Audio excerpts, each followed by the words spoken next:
ನಮಸ್ಕಾರ ವೀಕ್ಷಕರೇ, ಕರೆಂಟ್ ಅಫೇರ್ಸ್ಗೆ ಸ್ವಾಗತ. ನಾನು ಶ್ರೀನಾಥ್. ಬಹುಶಃ ಇವತ್ತಿನ ದಿನ ಈ ಒಂದು ಕಾರ್ಯಕ್ರಮವನ್ನು ಅತ್ಯಂತ ನೋವಿನಿಂದ ನಡೆಸ್ಕೊಡ್ಬೇಕಾದಂಥ ಒಂದು ಪರಿಸ್ಥಿತಿ ಮತ್ತು ಅನಿವಾರ್ಯತೆ ನಿರ್ಮಾಣ ಆಗಿದೆ. ಇದು ಯಾಕೆ ಅಂತ ಬಹುಶಃ ಇಡೀ ಪ್ರತಿಯೊಬ್ಬ ಭಾರತೀಯನಿಗೂ ಕೂಡ ಗೊತ್ತಿದೆ. 42 ಜನ ಯೋಧರು ಹುತಾತ್ಮರಾಗಿದ್ದಾರೆ. ಅದರಲ್ಲೂ ಕೂಡ ಉಗ್ರರ ದಾಳಿಯಿಂದಾಗಿ ಹುತಾತ್ಮರಾಗಿದ್ದಾರೆ. ಇಡೀ ಭಾರತ ದೇಶ ಮಮ್ಮಲ ಮರುಗ್ತಾ ಇದೆ. ಇನ್ನು ಅದೇ ರೀತಿಯಲ್ಲಿ ಪ್ರಧಾನಮಂತ್ರಿ ನರೇಂದ್ರ ಮೋದಿ ಅವರು ಕೂಡ ಪ್ರತೀಕಾರದ ಪ್ರತಿಜ್ಞೆಯನ್ನು ಮಾಡಿದ್ದಾರೆ. ಉಗ್ರ ಸಂಘಟನೆಯನ್ನು ಹೇಗಾದರೂ ಮಾಡಿ ಮಟ್ಟ ಹಾಕಬೇಕು ಅನ್ನುವ ನಿಟ್ಟಿನಲ್ಲಿ ಕೂಡ ಕಾರ್ಯತಂತ್ರವನ್ನು ರೂಪಿಸಿದ್ದಾರೆ. ಇನ್ನು ಭದ್ರತಾ ಪಡೆಗಳಿಗೂ ಕೂಡ ಸಂಪೂರ್ಣ ಸ್ವಾತಂತ್ರ್ಯವನ್ನು ನೀಡಿದ್ದಾರೆ. ಒಟ್ಟಾರೆಯಲ್ಲಿ ನೋಡೋದಾದರೆ ಇನ್ನು ಉಗ್ರರ ಏನು ದಾಳಿಗಳನ್ನು ಮಾಡ್ತಾ ಇದ್ದಾರೆ ಅದಕ್ಕೆ ಇನ್ನು ಉಳಿಗಾಲವಿಲ್ಲ ಅನ್ನುವಷ್ಟರ ಮಟ್ಟಿಗೆ ಎಲ್ಲ ಒಂದು ದೇಶಗಳು ಕೂಡ ನಮ್ಮ ಭಾರತದೊಟ್ಟಿಗೆ ಸಹಾಯವನ್ನು ಮಾಡೋದಕ್ಕೆ ಕೂಡ ಮುಂದಾಗ್ತಾ ಇದ್ದಾರೆ. ಇನ್ನು ಮುಂದಿನ ದಿನಗಳಲ್ಲಿ ಭದ್ರತಾ ಪಡೆಯವರು ಯಾವ ರೀತಿ ಕಾರ್ಯತಂತ್ರವನ್ನು ರೂಪಿಸ್ತಾರೆ ಅನ್ನುವಂಥದ್ದನ್ನು ಕಾದು ನೋಡಬೇಕಾಗಿದೆ. ಇವತ್ತಿನ ದಿನ ಇದೇ ವಿಚಾರವಾಗಿ ಭದ್ರತಾ ಪಡೆಗಳ ಒಂದು ಕಾರ್ಯಾಚರಣೆಗಳಾಗಿರ್ಬೋದು ಅಥವಾ ಹೇಗೆ ದಾಳಿ ನಡೀತು ಅನ್ನುವಂಥ ಒಂದು ವಿಚಾರಗಳಾಗಿರ್ಬೋದು, ಹೀಗೆ ಸಾಕಷ್ಟು ವಿಚಾರಗಳಾಗಿ ಚರ್ಚೆಯನ್ನು ಮಾಡ್ತಾ ಇದ್ದೇವೆ. ನಮ್ಮ ಜೊತೆ ಇಬ್ಬರು ಅತಿಥಿಗಳಿದ್ದಾರೆ. ಮೊದಲಿಗೆ ಸ್ಪಂದನ ವಾಹಿನಿಯ ಮುಖ್ಯಸ್ಥರಾದಂಥ ಪಿ ವಿಲಾಸ್ ನಾಯಕ್ ಅವರಿದ್ದಾರೆ. ಕಾರ್ಯಕ್ರಮಕ್ಕೆ ಸ್ವಾಗತ ಸರ್. ಇನ್ನೊಬ್ಬರು ನಿವೃತ್ತ ಯೋಧರು ಡಾಕ್ಟರ್ FEA ರೋಡ್ರಿಗಸ್ ಅವರು, ಕಾರ್ಯಕ್ರಮಕ್ಕೆ ಸ್ವಾಗತ ಸರ್. ಈಗಾಗಲೇ ನೋಡೋದಾದರೆ ಇಡೀ ಭಾರತ ಮಮ್ಮಲ ಮರುಗ್ತಾ ಇದೆ. ಎಲ್ಲಿ ನೋಡಿದರೂ ಕೂಡ ಶ್ರದ್ಧಾಂಜಲಿಗಳನ್ನು ಕಾಣ್ಬೋದು, ಸಂತಾಪವನ್ನು ಸೂಚಿಸುವಂಥ ಒಂದು ಕಾರ್ಯಕ್ರಮಗಳಾಗಿರ್ಬೋದು, ಎಲ್ಲವೂ ಕೂಡ ಕಾಣ್ತಾ ಇದ್ದೇವೆ. ಯೋಧರಿಗೆ ನಾವು ನೀಡುವಂಥ ಒಂದು ಶ್ರದ್ಧಾಂಜಲಿಗಳಾಗಿರ್ಬೋದು, ಇಂತಹ ಒಂದು ಘಟನೆಗೆ ಕಾರಣ ಆಗಿರ್ಬೋದು, ಹೀಗೆ ಸಾಕಷ್ಟು ವಿಚಾರಗಳು ನಿನ್ನೆ ಮತ್ತು ಇವತ್ತಿನ ದಿನ ನಡೆದಿದೆ. ಇಡೀ ಭಾರತಕ್ಕೆ ನೋವುಂಟು ಮಾಡಿದಂಥ ಒಂದು ದಿನಗಳು ಇವು. ಈ ಕುರಿತಾಗಿ ಏನು ಹೇಳ್ತೀರಿ ಸರ್? ಖಂಡಿತವಾಗಿ ಇದು ಎಲ್ಲ ಇಡೀ ಭಾರತದ ಪ್ರತಿಯೊಂದು ಪ್ರಜೆಗೂ ನೋವುಂಟು ಆಗಿರುವಂಥ ಒಂದು ವಿಚಾರ. ಯಾಕಂತ ಹೇಳಿದರೆ ಇವತ್ತಿನ ದಿನ ನಮ್ಮ ದೇಶದಲ್ಲಿ ನಾವೆಲ್ಲ ನೆಮ್ಮದಿಯಲ್ಲಿ ಮಲಗ್ತಾ ಇದ್ದೀವಿ ಅಂತ ಹೇಳಿದರೆ ಅದಕ್ಕೆ ಕಾರಣ ಪ್ರಾಯಶಃ ಈ CRPF ಜವಾನರು, ಅದೇ ರೀತಿ ಆರ್ಮಿ, ನೇವಿ, ಏರ್ಫೋರ್ಸಿನ ಏನು ನಮ್ಮ ಫ್ರಂಟ್ ಲೈನ್ ಡಿಫೆನ್ಸ್ ಇದೆ, ಇವರಿಂದಾಗಿ ನಾವಿವತ್ತು ನೆಮ್ಮದಿಯಿಂದ ಮಲಗ್ತಾ ಇದ್ದೀವಿ. ಆದರೆ ಇವತ್ತು ನಮ್ಮ ನೆಮ್ಮದಿಯನ್ನು ಕೆಡಿಸುವಂಥ ಒಂದು ಕೃತ್ಯ ಇವತ್ತು ಉಗ್ರ ಸಂಘಟನೆಗಳು ಮಾಡಿದೆ ಅಂತ ಹೇಳಲಿಕ್ಕೆ ಇಷ್ಟಪಡ್ತಾ ಇದ್ದೀನಿ. ಇದಕ್ಕೆ ಈಗಾಗಲೇ ಪ್ರತೀಕಾರ ಏನು ಅಂತೇಳಿ ಮಾತಾಡ್ತಾ ಇದ್ದಾರೆ. ಆದರೆ ಪ್ರತೀಕಾರ ಅನ್ನೋವಂಥ ವಿಷಯದಲ್ಲಿ ಅತಿ ಶೀಘ್ರದಲ್ಲಿ ಏನಾದರೂ ಒಂದು ರಿಸಲ್ಟ್ ಸಿಗಬೇಕು ಅನ್ನೋವಂಥ ಒಂದು ಆಲೋಚನೆ ಇವತ್ತು ಎಲ್ಲ ಯುವಕರ ಮನಸ್ಸಲ್ಲಿ ನಡೀತಾ ಇದೆ. ಖಂಡಿತ. ಯಾಕೆಂತಂದರೆ ಇಂಥ ಒಂದು ಪೈಶಾಚಿಕ ಕೃತ್ಯ ನಡೆದಿರಬೇಕಾದ್ರೆ ಅದಕ್ಕೆ ಪ್ರತೀಕಾರವನ್ನು ತೆಗೆದುಕೊಳ್ಬೇಕು ಅಂತಕ್ಕಂಥ ಒತ್ತಾಯಗಳು ಕೂಡ ಜಾಸ್ತಿ ಆಗ್ತಾ ಇದೆ. ಈ ಕುರಿತಾಗಿ ಮಾಜಿ ನಿವೃತ್ತ ಯೋಧರಾಗಿರ್ತಕ್ಕಂಥ ರೋಡ್ರಿಗಸ್ ಅವರು ಏನು ಹೇಳ್ತೀರಿ? ಇದು ನೋಡಿ, ಈ ಕಾರ್ಯಕ್ರಮ ಈ ಕಾರ್ಯ ಮಾಡಿದ ಅವರು ನಿನ್ನೆ ಬೆಳಿಗ್ಗೆ ಮಾಡಿದ ಕಾರ್ಯಕ್ಕೆ ಇದೊಂದು 1-2 ದಿವಸದ ಪ್ಲ್ಯಾನಿಂಗ್ ಅಲ್ಲ. ಇದಕ್ಕೆ ಏನಂದರೂ 2-3 ತಿಂಗಳು ಅವರು ಪ್ಲ್ಯಾನ್ ಮಾಡಿ ನಮ್ಮ ಭದ್ರತಾ ಪಡೆಗಳ ನಿಲುವನ್ನು ನೋಡಿಕೊಂಡು ಅವರು ಒಂದು ಕಾರ್ ಬಾಂಬನ್ನು ತಯಾರಿ ಮಾಡಿದ್ದಾರೆ. ಅದೀಗ ಆ ಕಾರ್ ಬಾಂಬು ಹೇಗೆ ಬಂತು, ಮುಂದಿನದು ಬಂತು ಅಥವಾ ಸೈಡಿಂದ ಬಂತು ಅಂತ ಯಾರಿಗೂ ಇದೊಳಗೆ ನಮಗೂ ಗೊತ್ತಿಲ್ಲ. ಸೊ ಇದಕ್ಕೆಲ್ಲ ಟ್ರೈನಿಂಗ್ ಕೊಡೋದು ನಮಗೆ ಗೊತ್ತು. ISI, ಪಾಕಿಸ್ತಾನದ ISI ಅದು ಮುಖ್ಯವಾಗಿ ಟ್ರೈನಿಂಗ್ ಕೊಡ್ತಾ ಇರೋದು. ಅದಕ್ಕೆ ಬೇಕಾದ ಸಂಘಟನೆಗಳು ಯಾವುದು, ಇದು ಲಷ್ಕರ್-ಎ ತೊಯ್ಬಾ ಅಥವಾ ಜೈಷೆ ಮೊಹಮ್ಮದ್ ಅಥವಾ ಹಿಜ್ಬುಲ್ ಮುಜಾಹಿದೀನ್ ಎಲ್ಲ ಬೇರೆ ಬೇರೆ ಅಂಗಸಂಸ್ಥೆಗಳು. ಈಗ ಏನಾಗಿದೆ, ನಾವು ಅಂಗಸಂಸ್ಥೆ ಒಂದಕ್ಕೊಂದು ಹೊಂದಾಣಿಕೆ ಇರಲಿಲ್ಲ. ಈಗ ಅವ್ರದ್ದು ಏನಾಗಿದೆ ಅಂದರೆ ನಮ್ಮ ಆ್ಯಕ್ಷನ್ನಿಂದಾಗಿ ಅವರ ಪ್ರತಿಯೊಂದು ಸಂಘಟನೆಯಲ್ಲಿ ಜನ ಕಮ್ಮಿ ಆಗಿದ್ದಾರೆ. ಅದಕ್ಕೆ ಅವ್ರಿಗೆ ಏನಾಗಿ ಮಾಡಿದ್ದಾರೆ, ಎಲ್ಲರೂ ಒಟ್ಟುಗೂಡಿ ಇದೊಂದು ಕಾರ್ಯ ಮಾಡಿರೋ ಅಂತ ಅದು ವೆರಿ ಕ್ಲಿಯರ್ಲಿ ಬರ್ತಾ ಇದೆ.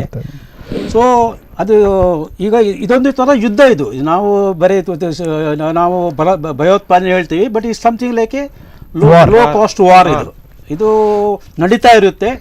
ಅದಕ್ಕಾಗಿ ನಾವೀಗ ನಾವು ಆ್ಯಸ್ ಎ ನೇಷನ್ ಸಂಘಟಿತವಾಗಿ ಅದನ್ನು ಫೇಸ್ ಮಾಡಬೇಕು. ನಾವು ನಮ್ಮ ಪಾರ್ಟಿದು ವಿಚಾರ ಇದು, ನಮ್ಮ ಇರೋ 50 ಪಾರ್ಟಿಗಳು 50 ವಿಚಾರ ಹೇಳ್ಕೊಂಡು ಹೋದರೆ ನಮ್ಮದು ಇದನ್ನು ಫೇಸ್ ಮಾಡುವಾಗಿಲ್ಲ. ನಾವು ಈ ಟೈಮಲ್ಲಿ ಎಲ್ಲರೂ ಒಗ್ಗಟ್ಟಾಗಿ ಭಾರತ ಸರ್ಕಾರದ ಒಟ್ಟಿಗೆ ಇಟ್ಕೊಟ್ಟು ನೀವೇನು ಮಾಡಿ ನಿಮ್ಗೆ ನಾವು ಸಪೋರ್ಟ್ ಕೊಡ್ತೀವಿ ಅಂತ ಹೇಳುವಂಥ ಸ್ಥಿತಿ ಬಂದಿದೆ ಈಗ. ಅದು ಯಾರು ಮಾಡ್ತಾ ಇಲ್ಲ, ಅದು ಮಾಡಬೇಕು. ಅದಕ್ಕೆ ಪ್ರಾಬ್ಲಮ್ ಏನಾಗಿದೆ, 3 ತಿಂಗಳಲ್ಲಿ ಲೋಕಸಭೆ ಎಲೆಕ್ಷನ್ ಇದೆ. ಎಲ್ಲರೂ ಈ ಎಲ್ಲ ರಾಜಕೀಯದವರು ಅಧಿಕಾರಕ್ಕೆ ಬರುವುದನ್ನೇ ನೋಡೋದು ಶಿವಾಯ, ನಮ್ಮ ದೇಶದ ಅಭಿವೃದ್ಧಿ ಅಥವಾ ರಕ್ಷಣೆ ಪ್ರಚಾರ ಯಾರೀಗ ಮಾಡೋದಿಲ್ಲ. ಅದೇ ತುಂಬ ನೋವಿನ ವಿಷಯ ನಮಗೆ. ಅದೇ ನೇಷನ್ ಫಸ್ಟ್ ಅಂತ ಒಂದು ಮಾತಿದೆ. ಅದೇ ರೀತಿಯಲ್ಲಿ ಅದನ್ನು ಇವತ್ತಿನ ದಿನ ನರೇಂದ್ರ ಮೋದಿ ಅವರು ಮತ್ತು ರಾಜನಾಥ್ ಸಿಂಗ್ ಅವರು, ನಿರ್ಮಲಾ ಸೀತಾರಾಮನ್ ಅವರು ಹೀಗೆ ಸಂಪುಟ ಸಭೆಯನ್ನು ಕೂಡ ಮಾಡಿದ್ದಾರೆ, ಭದ್ರತಾ ಸಭೆಗಳನ್ನು ಕೂಡ ಮಾಡಿದ್ದಾರೆ, CSS ಸಭೆಗಳು ನಡೆದಿದೆ. ಅದೇ ಆ ಕುರಿತಾಗಿ ಏನು ಹೇಳ್ತೀರಿ ಸರ್? ನೋಡಿ, ಈ ವಿಷಯದಲ್ಲಿ ಏನು ಪ್ರತೀಕಾರ ಕೊಡಬೇಕು ಅನ್ನೋ ಬಗ್ಗೆ ಆಲೋಚನೆಯನ್ನು ಈಗಾಗಲೇ ಮಾಡಿದ್ದಾರೆ ಅಂತ ತಿಳಿದಿದ್ದೀವಿ. ನಮ್ಮ ಪ್ರಕಾರ ಈಗ ನಡೆದಿರುವಂಥ ಏನು ಈ ಕೃತ್ಯ ಇದೆ, ಈ ಕೃತ್ಯಕ್ಕೆ ಎದುರಿಸುವಂಥ ಶಕ್ತಿ ನಮ್ಮ ಸಮಾಜಕ್ಕೂ ಇದೆ, ನಮ್ಮ ಈ ಅಲ್ಲಿರುವಂಥ ಆರ್ಮಿ ನೇವಿ ಅದೇ ರೀತಿ CRPFಗೂ ಇದೆ ಅಂತ ನಾವೆಲ್ಲ ತಿಳಿದು ಅದರ ಮೇಲೆ ನಂಬಿಕೆಯನ್ನು ಇಟ್ಟಿದ್ದೀವಿ. ಆದರೆ ಇದನ್ನು ಯಾವುದೇ ರೀತಿ ರಾಜಕೀಯವಾಗಿ ಉಪಯೋಗಿಸ್ಕೊಳ್ಳುವಂಥ ಕೆಲಸ ಯಾರು ಮಾಡಬಾರ್ದು ಅನ್ನುವಂಥದ್ದು ಒಂದು ವಿಚಾರ ಈಗಷ್ಟೇ ಹಿರಿಯರು ಹೇಳಿದ್ದಾರೆ. ನೋಡಿ, ಈ ರೀತಿಯ ಕೃತ್ಯ ಆಗುವಾಗ ಎಲ್ಲೋ ಒಂದು ಕಡೆ 1-1.5 ತಿಂಗಳು ಮಿನಿಮಮ್ ಪ್ಲಾನಿಂಗ್ ಆಗಿರುತ್ತೆ ಅನ್ನೋದು ಒಂದು ಆಬ್ವಿಯಸ್ ವಿಷಯ.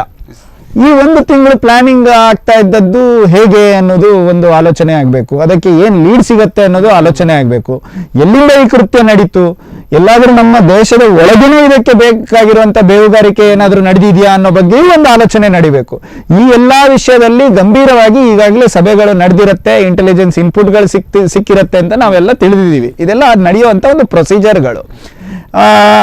ನಮಗೆಲ್ಲ ಗೊತ್ತಿರೋ ಹಾಗೆ ಇದು ತುಂಬ ಜಮ್ಮು ಮತ್ತು ಶ್ರೀನಗರದ ನಡುವಿನಲ್ಲಿ ನಡೆದಿರುವಂಥ ಒಂದು ಕೃತ್ಯ. ಶ್ರೀನಗರದಿಂದ, ಯಾಕಂದರೆ ಇದು ನಾನು ಯಾಕೆ ಹೇಳ್ತಾ ಇದ್ದೀನಿ ಅಂತ ಹೇಳಿದ್ರೆ, ನಾವೆಲ್ಲ ಒಮ್ಮೆ ಶ್ರೀನಗರದಲ್ಲಿ ರಾಷ್ಟ್ರೀಯ ತಿರಂಗ ಧ್ವಜವನ್ನು ಹಾರಿಸಬೇಕು ಅಂತ ಹೇಳಿ ಒಂದು 8 ವರ್ಷದ ಹಿಂದೆ ರಾಷ್ಟ್ರೀಯ ಯುವ ಮೋರ್ಚಾದ ಕರೆ ಮೇಲೆ ಹೋಗಿದ್ವಿ. ಆಗ ಹೋದಾಗ ಜಮ್ಮುವಿಂದ ಶ್ರೀನಗರ್ ಕಡೆ ಹೋಗುವಂಥ ಒಂದು ಪ್ರಸಂಗ ಸಿಕ್ತು.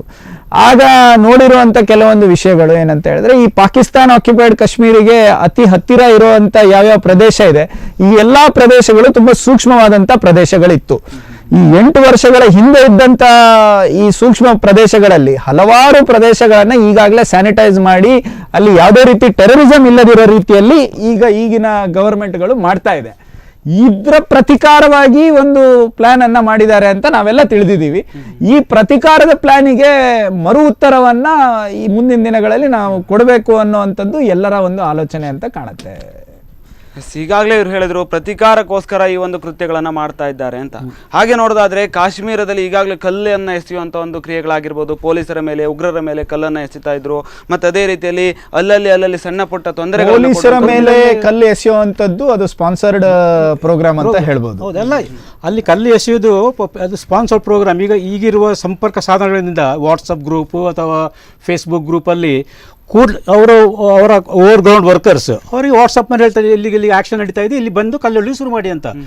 ವಿದಿನ್ ನೋ ಟೈಮ್ ಜನರು ಒಟ್ಟು ಮಾಡ್ತಾರೆ ಅವರು. ಯಾಕಂದರೆ ಅಲ್ಲಿ ಕಾಶ್ಮೀರದಲ್ಲಿ ಏನಾಗಿದೆ ಅಂದರೆ, ಅಲ್ಲಿಯ ಯುವಕರಿಗೆ ಒಂದು ಕೆಲಸ ಇಲ್ಲ ಪಾಪ, ಅದು ಅವರು ತಪ್ಪಲ್ಲ. ಈ 48ರಿಂದ ನೋಡ್ಕೊಂಡು ಬಂದ ಎಲ್ಲ ಸರ್ಕಾರಗಳು ಬರೀ ದುಡ್ಡು ತಿಂದ್ರಲ್ಲೇ ಇದ್ದು ಅಲ್ಲಿ ಲೋಕಲ್ ಡೆವಲಪ್ಮೆಂಟ್ ಯಾವ ಸರ್ಕಾರನೂ ಮಾಡಿಲ್ಲ. ಅವ್ರಿಗೆ ಕೆಲಸ ಇಲ್ಲ, ಜನರಲ್ಲಿ ಅದೊಂದು ರೋಷ ಇದೆ, ಅವ್ರಿಗೆ ನಿಮ್ಗೆ ಏನು ಕೆಲಸ ಇಲ್ಲ ಅಂತ. ಇವರು 150-200 ರೂಪಾಯಿ ಕೊಟ್ಟರೆ ಬನ್ನಿ ಇವತ್ತು 2 ಕಲ್ಲು ಹೊಡಿಬೇಕು, ನಿಮ್ಗೆ 200 ರೂಪಾಯಿ ಕೊಡ್ತೀವಿ ಅಂತ ಜನರು ಬರ್ತಾರೆ. ಸೊ ಈ ಸ್ಪಾನ್ಸರ್ಡ್ ಪ್ರೋಗ್ರಾಮಿಗೆ ಉತ್ತರವನ್ನು ಕೊಡುವಂಥ ಕೆಲಸ ಈಗಾಗಲೇ CRPF ಮಾಡಿದೆ. ಅಲ್ಲಿ ಆ ಉತ್ತರವನ್ನು ಕೊಟ್ಟಿರೋ ಫೋರ್ಸ್ ಎಷ್ಟಿತ್ತು ಅಂತ ಹೇಳಿದ್ರೆ, ಈಗ ಹೆದರುತ್ತಿದ್ರು ಆ ಭಾಗದಲ್ಲಿ ಆ ರೀತಿಯ ಕೃತ್ಯವನ್ನು ಮಾಡಲಿಕ್ಕೆ. ಆ ಹೆದರಿಕೆಯನ್ನ ಎಲ್ಲೋ ಒಂದು ಕಡೆ ತಣ್ಣ ಮಾಡಬೇಕು ಅಥವಾ ಇದಕ್ಕೆ ಇನ್ನಷ್ಟು ಈ ಥರ ಕೃತ್ಯಗಳಿಗೆ ಪ್ರಚೋದನೆ ನೀಡಬೇಕು ಅನ್ನೋಂಥ ಒಂದು ಪ್ಲಾನಿಂಗ್ ಪಾಕಿಸ್ತಾನ ಸ್ಪಾನ್ಸರ್ ಮಾಡಿದೆ ಅಂತ ಹೇಳಲಿಕ್ಕೆ ನಾನು ಇಷ್ಟಪಡ್ತಾ ಇದ್ದೀನಿ. ಅಲ್ಲ, ಈಗಾಗಲೇ ನೋಡೋದಾದ್ರೆ ಭದ್ರತಾ ಪಡೆಗಳಿಗೆ ಮತ್ತೆ ಅಲ್ಲಿರ್ತಕ್ಕಂಥ ಒಂದು ಯೋಧರಿಗೆ ಸಂಪೂರ್ಣವಾದಂಥ ಒಂದು ಸ್ವಾತಂತ್ರ್ಯವನ್ನು ಕೂಡ ಕೊಟ್ಟಿದ್ದಾರೆ. ಯಾರು ಕಲ್ಲೆಸಿತಾರೋ ಅವರನ್ನು ಶೂಟ್ ಮಾಡ್ಬೋದು ಅನ್ನುವಂಥ ಒಂದು ಹೇಳಿಕೆಗಳನ್ನು ಕೂಡ ಕೊಟ್ಟಿದ್ದಾರೆ. ಹಾಗಾದ್ರೆ ಮುಂದಿನ ದಿನಗಳಲ್ಲಿ ಇಂಥ ಒಂದು ಕೃತ್ಯಗಳನ್ನು ಕಡಿಮೆ ಮಾಡ್ಬೋದಾ ಅಂತ ಈ ಥರದ ಸ್ವಾತಂತ್ರ್ಯಗಳನ್ನು ಕೊಟ್ಟರೆ? ಈ ಥರ ಕೃತ್ಯಗಳು ಈಗಾಗಲೇ ಕಡಿಮೆ ಆಗಿದೆ. ಈಗ ಆಗಬೇಕಾಗಿರೋದು ಏನು ಅಂತ ಹೇಳಿದ್ರೆ, ಬೌಂಡ್ರಿಯಿಂದ ಪಾಕಿಸ್ತಾನ್ ಆಕ್ಯುಪೈಡ್ ಕಾಶ್ಮೀರಲ್ಲಿ ಇರೋವಂಥ ಏನು ಟೆರರಿಸ್ಟ್ ಕ್ಯಾಂಪ್ಸ್ಗಳಿದೆ ಅವರನ್ನು ನಾಶ ಮಾಡಬೇಕಾಗಿದೆ ನಾವು. ಈಗ ನಮ್ಮ ದೇಶದೊಳಗೆ ಇರುವಂಥ ಟೆರರಿಸ್ಟ್ಗಳಿಗೆ ಉಳಿಗಾಲ ಇಲ್ಲ ಅನ್ನೋದು ಈಗಾಗಲೇ ಆಬ್ವಿಯಸ್ ಆಗಿಬಿಟ್ಟಿದೆ. ಇದರ ಪ್ರತಿಕಾರವನ್ನು ಈಗಾಗಲೇ ಕೊಟ್ಟಿದ್ದಾರೆ. ಆದರೆ ಈ ಟೆರರಿಸ್ಟ್ ಕ್ಯಾಂಪ್ಗಳು ಏನೇನು POKಗಳಲ್ಲಿದೆ ಅಥವಾ ಪಾಕಿಸ್ತಾನದಲ್ಲಿದೆ, ಈ ಟೆರರಿಸ್ಟ್ ಕ್ಯಾಂಪ್ಗಳನ್ನು ಅಥವಾ ಈ ಪಾಕಿಸ್ತಾನ್ ಸ್ಪಾನ್ಸರ್ ಮಾಡ್ತಾ ಇರೋದನ್ನ ನಿಲ್ಲಿಸಲಿಕ್ಕೆ ಏನು ಮಾಡಬೇಕು ಅನ್ನೋ ಬಗ್ಗೆ ಈಗ ಆಲೋಚನೆ ಮಾಡಬೇಕಾಗಿದೆ. ಆ ದಿಕ್ಕಿನಲ್ಲಿ ಈ ಆಲೋಚನೆ ನಡೀತಾ ಇದೆ ಅಂತ ನಾನು ತಿಳಿದಿದ್ದೀನಿ. ಈಗಾಗಲೇ ಇವ್ರು ಹೇಳಿರೋ ಹಾಗೆ ಮತ್ತೆ ಅದೇ ರೀತಿಯಲ್ಲಿ ಇವತ್ತು ಪಾಕಿಸ್ತಾನ ಕೂಡ ಕದನ ವಿರಾಮವನ್ನು ಉಲ್ಲಂಘನೆ ಮಾಡಿದೆ. ಇವತ್ತು ಬೆಳಗ್ಗೆ ನಡೆದಂಥ ಈ ಒಂದು ಕೃತ್ಯ. ಹಾಗಾದ್ರೆ ಯಾಕೆ ಪಾಕಿಸ್ತಾನ ಪದೇ ಈ ರೀತಿ ಕದನ ವಿರಾಮವನ್ನು ಉಲ್ಲಂಘನೆ ಮಾಡೋದು? ಮತ್ತೆ ಪಾಕಿಸ್ತಾನ ಹೇಳುತ್ತೆ ನಾವು ಈ ಒಂದು ದಾಳಿಯಲ್ಲಿ ಇಂಟರ್ಫಿಯರ್ ಆಗಿಲ್ಲ ಅನ್ನುವಂಥ ಒಂದು ಮಾತುಗಳು. ಯಾಕೆ ಈ ರೀತಿಯಾದಂಥ ಒಂದು ಹೇಳಿಕೆಗಳನ್ನ, ಈ ರೀತಿಯಾದಂಥ ಕೃತ್ಯಗಳನ್ನು ಮಾಡ್ತಾ ಇದೆ? ನಾವು ನಮ್ಮ ಸಂಬಂಧದಿಂದ ಹೇಳಿ ಯಾವ ಕಂಟ್ರಿನೂ ಹೇಳಕ್ಕೆ ಒಪ್ಪೋದಿಲ್ಲ. ಅವರಿಗೆ ಪಾಕಿಸ್ತಾನಕ್ಕೆ 1971ರ ಯುದ್ಧದಲ್ಲಿ 90,000 ಅವರ ಯೋಧರನ್ನು ನಾವು 1 ತಿಂಗಳು ನಾವು ಜೈಲಲ್ಲಿ ಇಟ್ಟಿದ್ವಿ. ಸರೆಂಡರ್ ಮಾಡಿದ್ದು. ಅದರಷ್ಟು ಒಂದು ಹೀನಾಯ ಸೋಲು ಯಾರಿಗಾಗಲಿಲ್ಲ. ಒಬ್ಬ ಸೋಲ್ಜರಿಗೆ, ಅದು ಲೆಫ್ಟಿನೆಂಟ್ ಜನರಲ್ ಆರ್ಮಿ ಕಮಾಂಡರ್ ತನ್ನ ಖಡ್ಗವನ್ನು ಕೊಟ್ಟು ನಾನು ಶರಣಾಗುತ್ತೇನೆ ಅಂತ ಕೊಟ್ಟಿರುವ ಅದೊಂದು ಟಿ ವಿ ಇದೆ, ಆ ವಿಡಿಯೋ ಇದೆ ಅವ್ರ ಹತ್ರ. ಅದು ನೋಡಿದಾಗ ಅವರಿಗೆ ಸುಟ್ಟು ಬರೋದು, ಅದರ ಪ್ರತಿಕಾರ ತೋರಿಸ್ಬೇಕು, ಅವ್ರು ಮಾಡಬೇಕು. ಅದು ಯಾವ ಯೋಧನೆ, ನಮ್ಮ ಯೋಧರೇ ಆಗಲಿ ಅವರ ಯೋಧ, ಅದನ್ನು ಒಪ್ಪೋ ಮಾತಿಲ್ಲ. ಆ ಸೇಡು ತೀರಿಸ್ಲಿಕ್ಕಾಗಿ ಯುದ್ಧ ಮಾಡಿ ನಮಗೆ ಮಾಡಲಿಕ್ಕೆ ಆಗೋದಿಲ್ಲ. ಅದಕ್ಕೆ ಸಣ್ಣ ಸಣ್ಣ ಗಾಯ ಮಾಡಿ ನಿಮ್ಮನ್ನು ಬ್ಲೀಡ್ ಮಾಡುವಂತ ಮಾಡ್ತಾ ಇರೋದು ಅವರು. ಸೊ ಅದು ಮಾಡ್ತಾ ಇರ್ತಾರೆ. ಅದು ನಾವು ಏನಾಗಬೇಕು ಅಂದರೆ ನಾವು ಅವರ POKಯಲ್ಲಿ ಕಮ್ಮಿ ಅಂದರೆ 40ರಿಂದ 45 ಕ್ಯಾಂಪ್ಗಳಿದ್ದಾವೆ. ಯಾವುದು ISI ಮೇಂಟೈನ್ಡ್ ಟ್ರೈನಿಂಗ್ ಕ್ಯಾಂಪ್ಸ್ ಎಲ್ಲ. ಈ ಹಿಜ್ಬುಲ್ ಮುಜಾಹಿದೀನ್ ಆಗಲಿ, ಜೈಷೆ ಮೊಹಮ್ಮದ್, ಲಷ್ಕರ್ ಎ ತೊಯ್ಬಾ, ಲಷ್ಕರ್ ಎ ಜಂಗ್ವಿ ಅಂತ ಆ ಥರ ತುಂಬ ಅವರವರೇ ಒಂದು ಹೆಸರು ಹಿಡ್ಕೊಂಡು ಒಂದು ಗುಂಪುಗಳನ್ನು ಮಾಡಿದ್ದಾರೆ. ಈ ಗುಂಪುಗಳಿಗೆ ಉತ್ತರ ಕೊಡುವಂಥ ಕೆಲಸ ಆಗಬೇಕು ಅನ್ನುವಂಥದ್ದು ಈಗಾಗಲೇ ಹಿರಿಯರು ಹೇಳ್ತಾ ಇರುವಂಥದ್ದು. ಈಗ ನೋಡೋದಾದ್ರೆ ಇಷ್ಟೆಲ್ಲ ಒಂದು ಉಗ್ರ ಸಂಘಟನೆಗಳು ನಮ್ಮ ದೇಶದ ಒಳಗೆ ನುಗ್ಗಿ ಈ ಒಂದು ಕೃತ್ಯವನ್ನು ಎಸಗುವಂಥ ಒಂದು ಸಾಕಷ್ಟು ದಾಳಿಗಳನ್ನು ನೋಡಿರ್ಬೋದು. ಈಗ ಒಂದು 5 ವರ್ಷದಿಂದ ಈಚೆಗೆ ಇಂಥ ಒಂದು ಕೃತ್ಯಗಳು ಕಡಿಮೆ ಆಗಿದೆ. ಹಾಗಾದರೆ ಭಾರತದಲ್ಲಿ ಭದ್ರತೆ ಜಾಸ್ತಿ ಆಗ್ತಾ ಇದೆ ಅಂತ ಅನಿಸ್ತಾ ಇದೆ ಅಂತ. ಕೃತ್ಯಗಳು ಕಡಿಮೆ ಆಗ್ತಾ ಇದೆ ಅಂತ ಹೇಳಿದ್ರೆ ಇವತ್ತಿನ ದಿನ ಸಿವಿಲಿಯನ್ಸ್ಗಳಿಗೆ ಎಫೆಕ್ಟ್ ಆಗ್ತಾ ಇರೋದು ಒಂದು ಲೆಕ್ಕದಲ್ಲಿ ಕಡಿಮೆ ಆಗ್ತಾ ಇದೆ ಇರ್ಬೋದು. ಆದರೆ ಬಾರ್ಡರ್ಗಳಲ್ಲಿ ನಮ್ಮ ಹೋರಾಟ ಇನ್ನೂ ನಡೀತಾ ಇದೆ. ಯಾಕಂದರೆ ಈ 45-50 ವರ್ಷಗಳಲ್ಲಿ ಆಗಿರುವಂಥ ಒಂದು ಅವರ ಬೇರೆ ಬೇರೆ ಕಡೆ ಇರುವಂಥ ಸ್ಲೀಪಿಂಗ್ ಸೆಲ್ಸ್ಗಳು, ಬೇರೆ ಬೇರೆ ಕಡೆ ಇರುವಂಥ ಒಂದು ಎಸ್ಟಾಬ್ಲಿಷ್ಮೆಂಟ್ಗಳನ್ನು ಖಾಲಿ 5 ವರ್ಷದಲ್ಲಿ ನೀವು ಮುಗಿಸ್ತೀರಿ ಅಂತ ಹೇಳಿದ್ರೆ ಅದು ಆಗುವಂಥ ಪ್ರಸಂಗ ಅಲ್ಲ. ಯಾಕಂದರೆ ಎಷ್ಟೋ ಜನ ಈ ಸ್ಲೀಪಿಂಗ್ ಸೆಲ್ಲೋ ಅಥವಾ ಬೇರೆ ಬೇರೆ ರೀತಿಯ ಟೆರರಿಸ್ಟ್ ಆ್ಯಕ್ಟಿವಿಟಿಗಳಲ್ಲಿ ಇನ್ವಾಲ್ವ್ ಆದವರು ಇವತ್ತಿನ ದಿನ ಸ್ವಲ್ಪ ಈ ಪ್ರಸಂಗ ಬೇಡ ಅಂತ ಸ್ಲೋ ಡೌನ್ ಆಗಿ ಸೈಲೆಂಟ್ ಇರುವಂಥ ಪರಿಸ್ಥಿತಿಯಲ್ಲಿ ನಾವು ಇವತ್ತಿದ್ದೀವಿ. ಸೈಲೆಂಟ್ ಇರೋರನ್ನ ಟ್ರ್ಯಾಕ್ ಮಾಡಲಿಕ್ಕೆ ಅಷ್ಟು ಬೇಗ ಈಸಿ ಆಗೋದಿಲ್ಲ. ಅದರಿಂದ ಎಲ್ಲೋ ಒಂದು ಕಡೆ ಸೈಲೆನ್ಸ್ ಆಯಿತು ಅಂತ ಹೇಳಿದ್ರೆ ಮುಗೀತು ಅಂತಲ್ಲ, ಇದನ್ನು ಮುಗಿಸ್ಬೇಕಂತಾದರೆ ಇನ್ನೂ ಕೆಲವೊಂದು ಕೆಲಸಗಳಿದೆ. ಅದನ್ನು ಇವತ್ತು ಸರ್ಕಾರ ಮಾಡುವಂಥ ಆಲೋಚನೆ ಇದೆ ಅಂತ ನಾವು ತಿಳಿದಿದ್ದೀವಿ. ಸರ್, ಈಗಾಗಲೇ ನೋಡಿರೋ ಹಾಗೆ ಇವತ್ತಿನ ದಿನ ನಿನ್ನೆಯ ದಿನ ಈ ಒಂದು ಸ್ಫೋಟ ಏನು ನಡೆದಿದೆ, ಈ ಒಂದು ದಾಳಿ ಏನು ನಡೆದಿದೆ, ಹೇಗೆ ನಡೆದಿರ್ಬೋದು ಸರ್? ನೋಡಿ, ಕಳೆದ 72 ವರ್ಷದಿಂದ ನಮ್ಮ ಸೈನಿಕರನ್ನು ಜಮ್ಮುವಿಂದ ಶ್ರೀನಗರಕ್ಕೆ ಕರ್ಕೊಂಡು ಹೋಗ್ಲಿಕ್ಕೆ ಕಾನ್ವಾಯ್ಸ್ಗಳು ನಡೀತಾ ಹೋಗ್ತವೆ. ಅದರ ಮೇನ್ ಕಾನ್ವಾಯ್ ಉದ್ದೇಶ ಇತ್ತು ಸಪ್ಲೈ. ನಮ್ಮದು 1 ಮೇಯಿಂದ ಹಿಡಿದು 30 ಸೆಪ್ಟೆಂಬರ್ 6 ತಿಂಗಳಲ್ಲಿ ಆ ಪಶ್ಚಿಮ ಮತ್ತು ಉತ್ತರ ಕಾಶ್ಮೀರದಲ್ಲಿ ಎಲ್ಲ ಸ್ಟಾಕಿಂಗ್, ಎಲ್ಲ ನಮ್ಮ ಊಟ, ನಮ್ಮ ಆಯುಧಗಳು, ಬುಲೆಟ್ಸ್, ಅದು ಏನೆಲ್ಲ ಬೇಕೋ ಅದನ್ನೆಲ್ಲ ಸಪ್ಲೈ ಮಾಡಲಿಕ್ಕೆ ನಮ್ಮ ಗಾಡಿಗಳು ಹೋಗ್ತಾ ಇದ್ವಿ, ಕಾನ್ವಾಯ್ಗಳು ಮೊದಲು. ಆಗ ಏನಾಗ್ತಿತ್ತು ಅಂತ ಆಗ ನಾನು ಅಲ್ಲಿದ್ದಾಗ 1982ರಿಂದ 82 4 ವರ್ಷ ಇದ್ದೆ. ಆಗ ಇದೇನು ತೊಂದರೆ ಇರಲಿಲ್ಲ. 96ರಿಂದ 99 ಮತ್ತು 2003ರಿಂದ 6ವರೆಗೆ ಪುನಃ 6 ವರ್ಷ ಇದ್ದೆ. ಆಗ ಏನಾಗ್ತಿತ್ತು ಅಂದರೆ, ನಾವು ಬೆಳಿಗ್ಗೆ ಜಮ್ಮುವಿಂದ ಹೊರಟ್ರೆ ರಾಮ್ಬನ್ ಅಂತ ಜಾಗ ಇದೆ, ಅಲ್ಲಿವರೆಗೆ ಬೆಳಿಗ್ಗೆ ಹೊರಟು ರಾತ್ರಿಯಲ್ಲಿ ಮುಟ್ಟೋದು ನಾವು. ಅಲ್ಲಿ ಹೋಗೋದು ಗಾಡಿಯಲ್ಲಿ. ಆ ಗಾಡಿ ಹೋಗುವಾಗ ಬೇರೆ ಯಾವ ಗಾಡಿಗಳು ನಮ್ಮನ್ನು ಕ್ರಾಸ್ ಮಾಡಿ ಸೇರುವಂಗಿಲ್ಲ, ಎಲ್ಲ ಸಿವಿಲಿಯನ್ ವೆಹಿಕಲ್ಗಳನ್ನು ನಿಲ್ಲಿಸ್ತಾ ಇದ್ರು. ಅದು ಹೋದ್ಮೇಲೆ ನಮ್ಮ ಹಿಂದೆ ಬನ್ನಿಬೇಕಾದ್ರೆ ಬರ್ಬೋದಾಗಿತ್ತು. ಆಮೇಲೆ ಮರುದಿನ ರಾಮ್ಬನ್ನಿಂದ ಬೆಳಿಗ್ಗೆ ಹೊರಟು ಸಾಯಂಕಾಲ ಶ್ರೀನಗರ್ಗೆ ಮುಟ್ತಾ ಇದ್ವಿ. ಬಟ್ ನಮಗೆ ಆರ್ಮಿಯವರಿಗೆ ಅಲ್ಲಿ ಟ್ರಾನ್ಸಿಟ್ ಕ್ಯಾಂಪ್ಗಳಿವೆ ರಾಮ್ಬನ್ದಲ್ಲಿ. ಈ CRPFಗೆ ಅಲ್ಲಿ ಟ್ರಾನ್ಸಿಟ್ ಕ್ಯಾಂಪ್ಗೆ ಜಾಗ ಇಲ್ಲ ಅವರಿಗೆ. ಹಾಗಾಗಿ ಅವರು ಬೆಳಿಗ್ಗೆ 3 ಗಂಟೆಗೆ ಜಮ್ಮುವಿಂದ ಹೊರಟ್ರೆ ಸಾಯಂಕಾಲ 5 ಗಂಟೆಗೆ ಶ್ರೀನಗರ ಮುಟ್ತಾರೆ.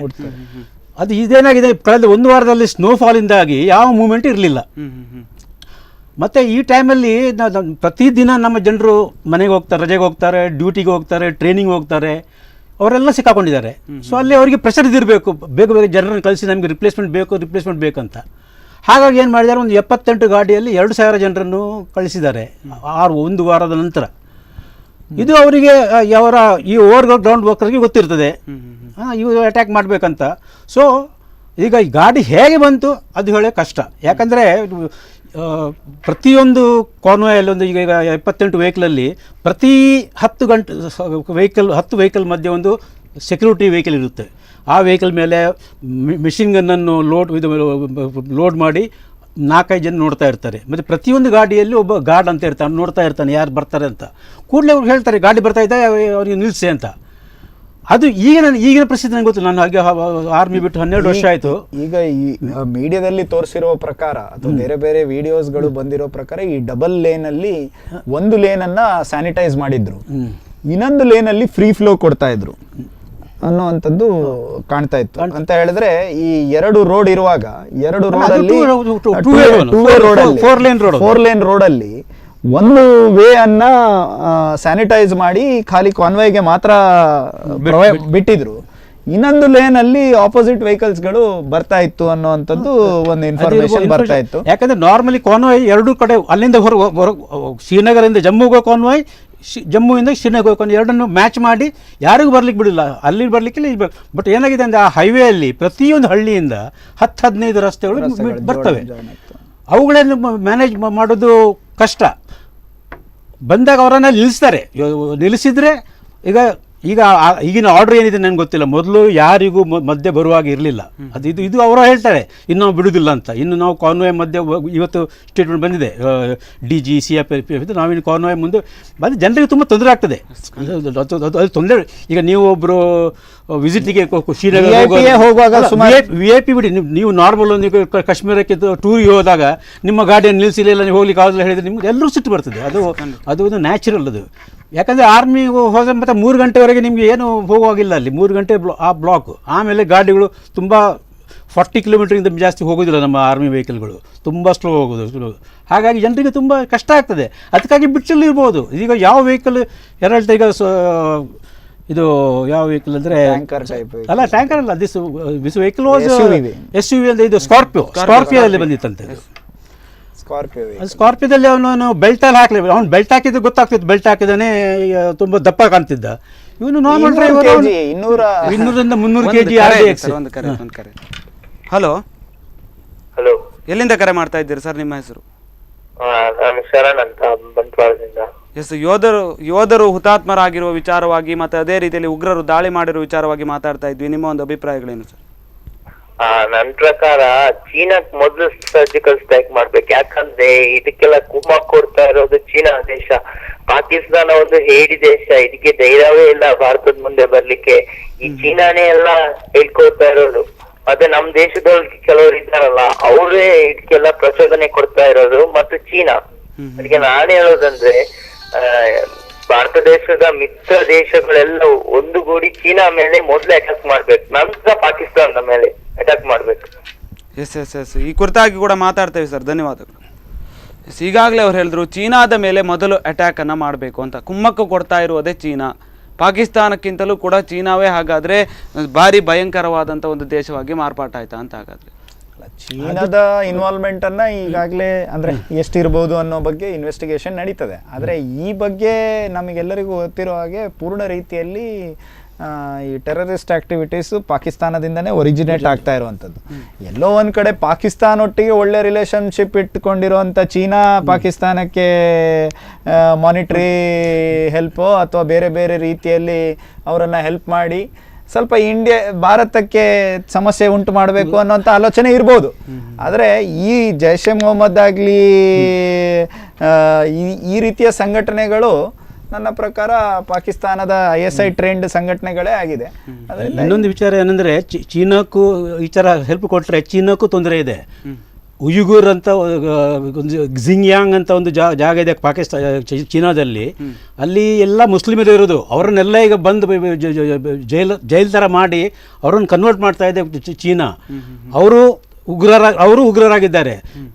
ಚೀನಾದವರು ಪಾಕಿಸ್ತಾನಕ್ಕೆ ಈಗ ಜೈಷ್ ಎ ಮೊಹಮ್ಮದಿಗೆ ಕೊಟ್ಟರೆ ಅವರು ನಮ್ಮ ಮುಸ್ಲಿಮ್ಗೆ ನೀವು ಯಾಕೆ ಮಾಡಿದೆ ಅಂತ ಅವರನ್ನು ಇದು ಮಾಡೋ ಚಾನ್ಸ್ ಉಂಟು. ಆಗ ನಾನು ತಿಳಿದಿರೋ ಪ್ರಕಾರ ಚೀನಾ ಈ ವಿಷಯದಲ್ಲಿ ಮುಂದೆ ಬರೋದಿಲ್ಲ. ಯಾಕಂದ್ರೆ ಅವರಿಗೆ ಪ್ರಾಬ್ಲಮ್ ಇದೆ, ಅದೇ ಪ್ರಾಬ್ಲಮ್. ನಮಗೆಲ್ಲ ಗೊತ್ತಿರೋ ಹಾಗೆ ಮುಂಚೆ ಏನಿತ್ತು ಅಂತ ಹೇಳಿದ್ರೆ, ಇದು ಖಾಲಿ ಭಾರತದ ಸಮಸ್ಯೆ, ಟೆರರಿಸಂ ಅನ್ನೋದು ಖಾಲಿ ಭಾರತಕ್ಕೆ ಸಮಸ್ಯೆ, ಅವರ ಬಾರ್ಡರ್ ಇಶ್ಯೂ ಅದು ಅಂತ ಹೇಳಿ ಇಡೀ ಅಂತಾರಾಷ್ಟ್ರೀಯ ಮಟ್ಟದಲ್ಲಿ ಬೇರೆ ದೇಶಗಳು ಹೇಳ್ತಾ ಇದ್ವು. ಆದ್ರೆ ಯಾವಾಗ 9/11 ಆಯ್ತು, US-ಗೆ ಟೆರರಿಸಮಿನ ಅಟ್ಯಾಕ್ ಆಯ್ತು, ಆ ದಿನ US-ಗೂ ತಿಳಿತು ಈ ಟೆರರಿಸಂ ಅನ್ನೋದು ಖಾಲಿ ನಮ್ಮ ಭಾರತದ ಸಮಸ್ಯೆ ಅಲ್ಲ, ಇದು ಇಡೀ ಇಂಟರ್ನ್ಯಾಷನಲ್ ಸಮಸ್ಯೆ, ಗ್ಲೋಬಲ್ ಸಮಸ್ಯೆ ಅಂತೇಳಿ ತಿಳಿತು. ಅದರಿಂದ ಇವತ್ತು ನೀವು ನೋಡಿದ್ರೆ ಈಗಾಗಲೇ ನಿನ್ನೆ ಆದ ಅಟ್ಯಾಕಿನ 1 ಗಂಟೆ ಒಳಗೆ US-ನಿಂದ ಹಿಡಿದು ರಷ್ಯಾದಿಂದ ಹಿಡಿದು ನನ್ನ ಪ್ರಕಾರ ಆಲ್ಮೋಸ್ಟ್ ಎಲ್ಲ ದೇಶ, ಚೀನಾ ಒಂದು ಇವತ್ತು ಕೊಟ್ಟಿದೆ, ಆದ್ರೆ ಉಳಿದ ಎಲ್ಲ ದೇಶ ನಿನ್ನೆ ಭಾರತದ ಮೇಲೆ ಸಿಂಪತಿಯನ್ನು, ಅದೇ ರೀತಿ ಭಾರತಕ್ಕೆ ಯಾವ ರೀತಿ ಸಪೋರ್ಟ್ ಬೇಕು ಅದನ್ನು ಕೊಡ್ತೀವಿ ಅನ್ನೋ ಬಗ್ಗೆ ಮಾತಾಡಿದ್ದಾರೆ. ಅದರಿಂದ ನನ್ನ ಪ್ರಕಾರ ಇವತ್ತು ಇಡೀ ನಮ್ಮ ಎಲ್ಲ ಇಂಟರ್ನ್ಯಾಷನಲ್ ಏನು ಯಾವ ರೀತಿ ನಮ್ಮ ಸಂಬಂಧಗಳು ಬೆಳೆದಿದ್ದಾವೆ, ಇದರಿಂದಾಗಿ ಇವತ್ತು ಒಂದು ಹಂತಕ್ಕೆ ನಾವು ಬಂದಿದ್ದೀವಿ. ಏನಂತ ಹೇಳಿದ್ರೆ ಭಾರತಕ್ಕೆ ಆಗೋ ತೊಂದರೆ ಖಾಲಿ ಭಾರತದಲ್ಲ, ಇಡೀ ಇಂಟರ್ನ್ಯಾಷನಲ್ ಇದಕ್ಕೊಂದು ತೊಂದರೆ ಆಗ್ತದೆ ಅಂತ ಹೇಳಿ ಈ ಒಂದು ನಮ್ಮ ಸಂಬಂಧ ಬೆಳೆದಿದೆ ಅಂತ ಹೇಳಿಕ್ಕೆ ಇಷ್ಟಪಡ್ತೀನಿ. ಯಾಕಂದ್ರೆ ನಮ್ಮ ಟೆರರಿಸಮ್ ಅವರು ಬೇಸ್ಡ್ ಆನ್ ಜಿಹಾದ್. ಚೀನಾಕ್ಕೂ ಇರೋ ಪ್ರಾಬ್ಲಮ್ ಜಿಹಾದಿದೆ ಪ್ರಾಬ್ಲಮ್ ಇದೆ ಅವರಿಗೆ, ಯಾಕೆ ಅವರ ಪ್ರಾಂತ್ಯದಲ್ಲಿ. ಸೊ ಇವತ್ತು ಪಾಕಿಸ್ತಾನದ ಜಿಹಾದಿಗಳಿಗೆ ಇವರು ಸಪೋರ್ಟ್ ಕೊಟ್ಟರೆ ನಾಳೆ ಅವರೇ ಅವರಿಗೆ ಸಪೋರ್ಟ್ ಕೊಟ್ಟರೆ ಇವರಿಗಿದೆಯಾ? ಬಿಕಾಸ್ ಚೀನಾ ಯಾವುದರಲ್ಲೂ they want to dominate the world economically. ಯುದ್ಧ ಮಾಡಿದರೆ ಯಾವ ಕಂಟ್ರಿನೂ ಇಕನಾಮಿಕಲಿ ಮುಂದೆ ಬರುವಾಗಿಲ್ಲ. So China will not go into that level. ಒಂದು ವಿರಾಮ ಸರ್, ಒಂದು ವಿರಾಮ. ಎಸ್ ವೀಕ್ಷಕರೇ, ನೀವೇ ನೋಡ್ತಾ ಇರುವಾಗ ಈ ಒಂದು ದಾಳಿಯ ಕುರಿತಾಗಿ ಮತ್ತು ಯೋಧರು ಹುತಾತ್ಮರಾದ ಕುರಿತಾಗಿ ಮತ್ತು ನಿನ್ನೆ ದಾಳಿ ಹೇಗೆ ನಡೀತು ಅನ್ನುವಂಥ ಒಂದು ವಿಚಾರವಾಗಿ ಮತ್ತು ಮುಂದಿನ ದಿನಗಳಲ್ಲಿ ಭದ್ರತಾ ಪಡೆಗಳು ಯಾವ ರೀತಿ ಕಾರ್ಯತಂತ್ರವನ್ನು ರೂಪಿಸುತ್ತೆ, ಯಾವ ರೀತಿ ಯೋಜನೆಗಳನ್ನು ಹಾಕ್ಕೊಳ್ಳುತ್ತೆ ಅಂತಕ್ಕಂಥ ವಿಚಾರವಾಗಿ ಸಾಕಷ್ಟು ಮಾತಾಡಲಿಕ್ಕಿದೆ. ಅದಕ್ಕೂ ಮುನ್ನ ಚಿಕ್ಕದೊಂದು ವಿರಾಮ.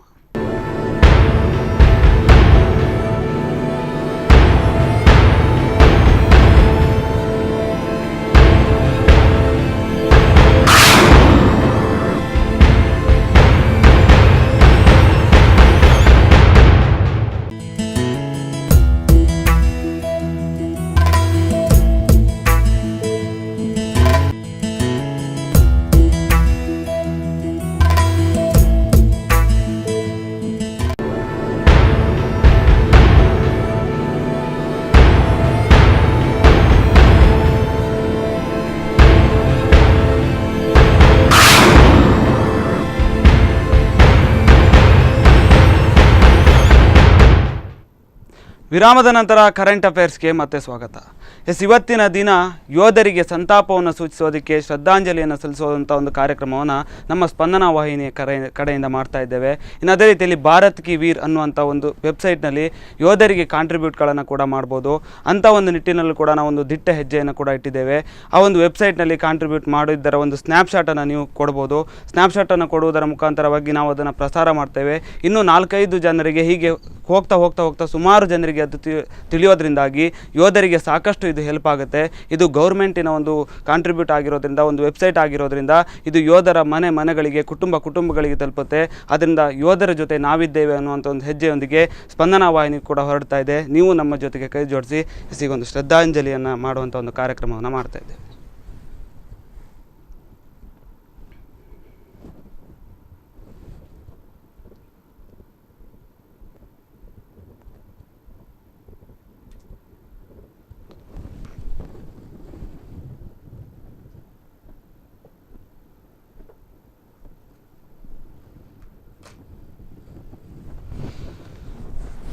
ಎಸ್ ವೀಕ್ಷಕರೇ, ನಿಮಗೆಲ್ಲ ಗೊತ್ತಿರೋ ಹಾಗೆ ಭಾರತ್ ಕೆ ವೀರ್ ಅನ್ನೋ ಅಂತ ಒಂದು ವೆಬ್ಸೈಟ್ ಈಗಾಗಲೇ ಗವರ್ಮೆಂಟ್ ಆಫ್ ಇಂಡಿಯಾದಿಂದ ಪ್ರಾರಂಭ ಆಗಿದೆ. ಇವತ್ತಷ್ಟೇ ಬೆಳಗ್ಗೆ ನನಗೆ ಹಲವಾರು ಜನರ ಕರೆ ಬಂತು. ನಾವೇನಾದರೂ ಮಾಡಬೇಕು CRPF ಜವಾನರಿಗೋಸ್ಕರ, ನಾವೇನಾದರೂ ಒಂದು ಕಾಂಟ್ರಿಬ್ಯೂಟ್ ಮಾಡಬೇಕು ಅಂತ ಕಾಲ್ ಬಂತು. ಅದಕ್ಕೋಸ್ಕರ ನಾವು ಫಸ್ಟ್ ಫೈಂಡ್ ಔಟ್ ಮಾಡಿದ್ವಿ ಯಾವ ರೀತಿ ನಾವು ಕಾಂಟ್ರಿಬ್ಯೂಟ್ ಮಾಡ್ಬೋದು ಅಂತ ಹೇಳಿ. ಅದಕ್ಕೆ ಸ್ಪಂದನ ವಾಹಿನಿಯಲ್ಲಿ ಮೊದಲಿಗೆ ಈ ಒಂದು ಪ್ರಾರಂಭ ಮಾಡಬೇಕು ಅನ್ನೋವಂಥ ಒಂದು ಆಲೋಚನೆಯಿಂದ ಭಾರತ್ ಕೆ ವೀರ್ ಅನ್ನೋವಂಥ ಒಂದು ವೆಬ್ಸೈಟಿಗೆ ಹೋಗಿ 10,001 ರೂಪಾಯಿಯನ್ನು ಸ್ಪಂದನ ವಾಹಿನಿ ಈಗಾಗಲೇ ಕಾಂಟ್ರಿಬ್ಯೂಟ್ ಮಾಡಿಬಿಟ್ಟು ಈ ಒಂದು CRPF ಜವಾನರಿಗೆ ಈ ಒಂದು ಕಾಂಟ್ರಿಬ್ಯೂಷನ್ ಸಿಗಬೇಕು ಅನ್ನೋ ಆಲೋಚನೆಯೊಂದಿಗೆ ನಮ್ಮಲ್ಲಿ ಇರುವಂಥ ಮಾಜಿ ಯೋಧರ ಮುಖಾಂತರ ಈ ಒಂದು ಭಾರತ್ ಕೆ ವೀರ್ ಎಂಬಂಥ ಒಂದು ವೆಬ್ಸೈಟಿಗೆ ಕಾಂಟ್ರಿಬ್ಯೂಟ್ ಮಾಡಿರುವಂಥ ಒಂದು ಲೆಟ್ರನ್ನು ಈ ಮುಖಾಂತರ ಕೊಡ್ತಾ ಇದ್ದೀವಿ. ಅದೇ ರೀತಿ ತಾವು ನಮ್ಮ CRPF ಇವತ್ತು ಯಾರ್ಯಾರು ಮಾರ್ಟಿಯರ್ಸ್ ಇದ್ದಾರೆ ಅವರಿಗೆ ಕಾಂಟ್ರಿಬ್ಯೂಟ್ ಮಾಡುವಂಥ ಕೆಲಸವನ್ನು ಮಾಡಿ, ಯಾವುದೇ ರೀತಿ ಈ ಒಂದು ಪಾಕಿಸ್ತಾನದ ಏನು ಪೈಶಾಚ ಕೃತ್ಯ ಇದೆ ಇದಕ್ಕೆ ನಾವು ಎದುರಿಸುವಂಥ ಒಂದು ಶಕ್ತಿಯನ್ನು ನಾವೆಲ್ಲ ಹೊಂದಿದ್ದೀವಿ ಅನ್ನೋದನ್ನು ಇದ್ರ ಮುಖಾಂತರ ತೋರಿಸೋಣ ಅಂತ ಹೇಳ್ತಾ ಸ್ಪಂದನ ವಾಹಿನಿಯಿಂದ ತಮ್ಮೆಲ್ಲರಿಗೂ ಧನ್ಯವಾದಗಳು. इस समय बड़ी आर्थिक बहाली के दौर से गुजर रहे हमारे पड़ोसी देश को ये भी लगता है वो ऐसी तबाही मचाकर भारत को बदहाल कर सकता है, उसके ये मंसूबे भी कभी पूरे होने वाले नहीं है.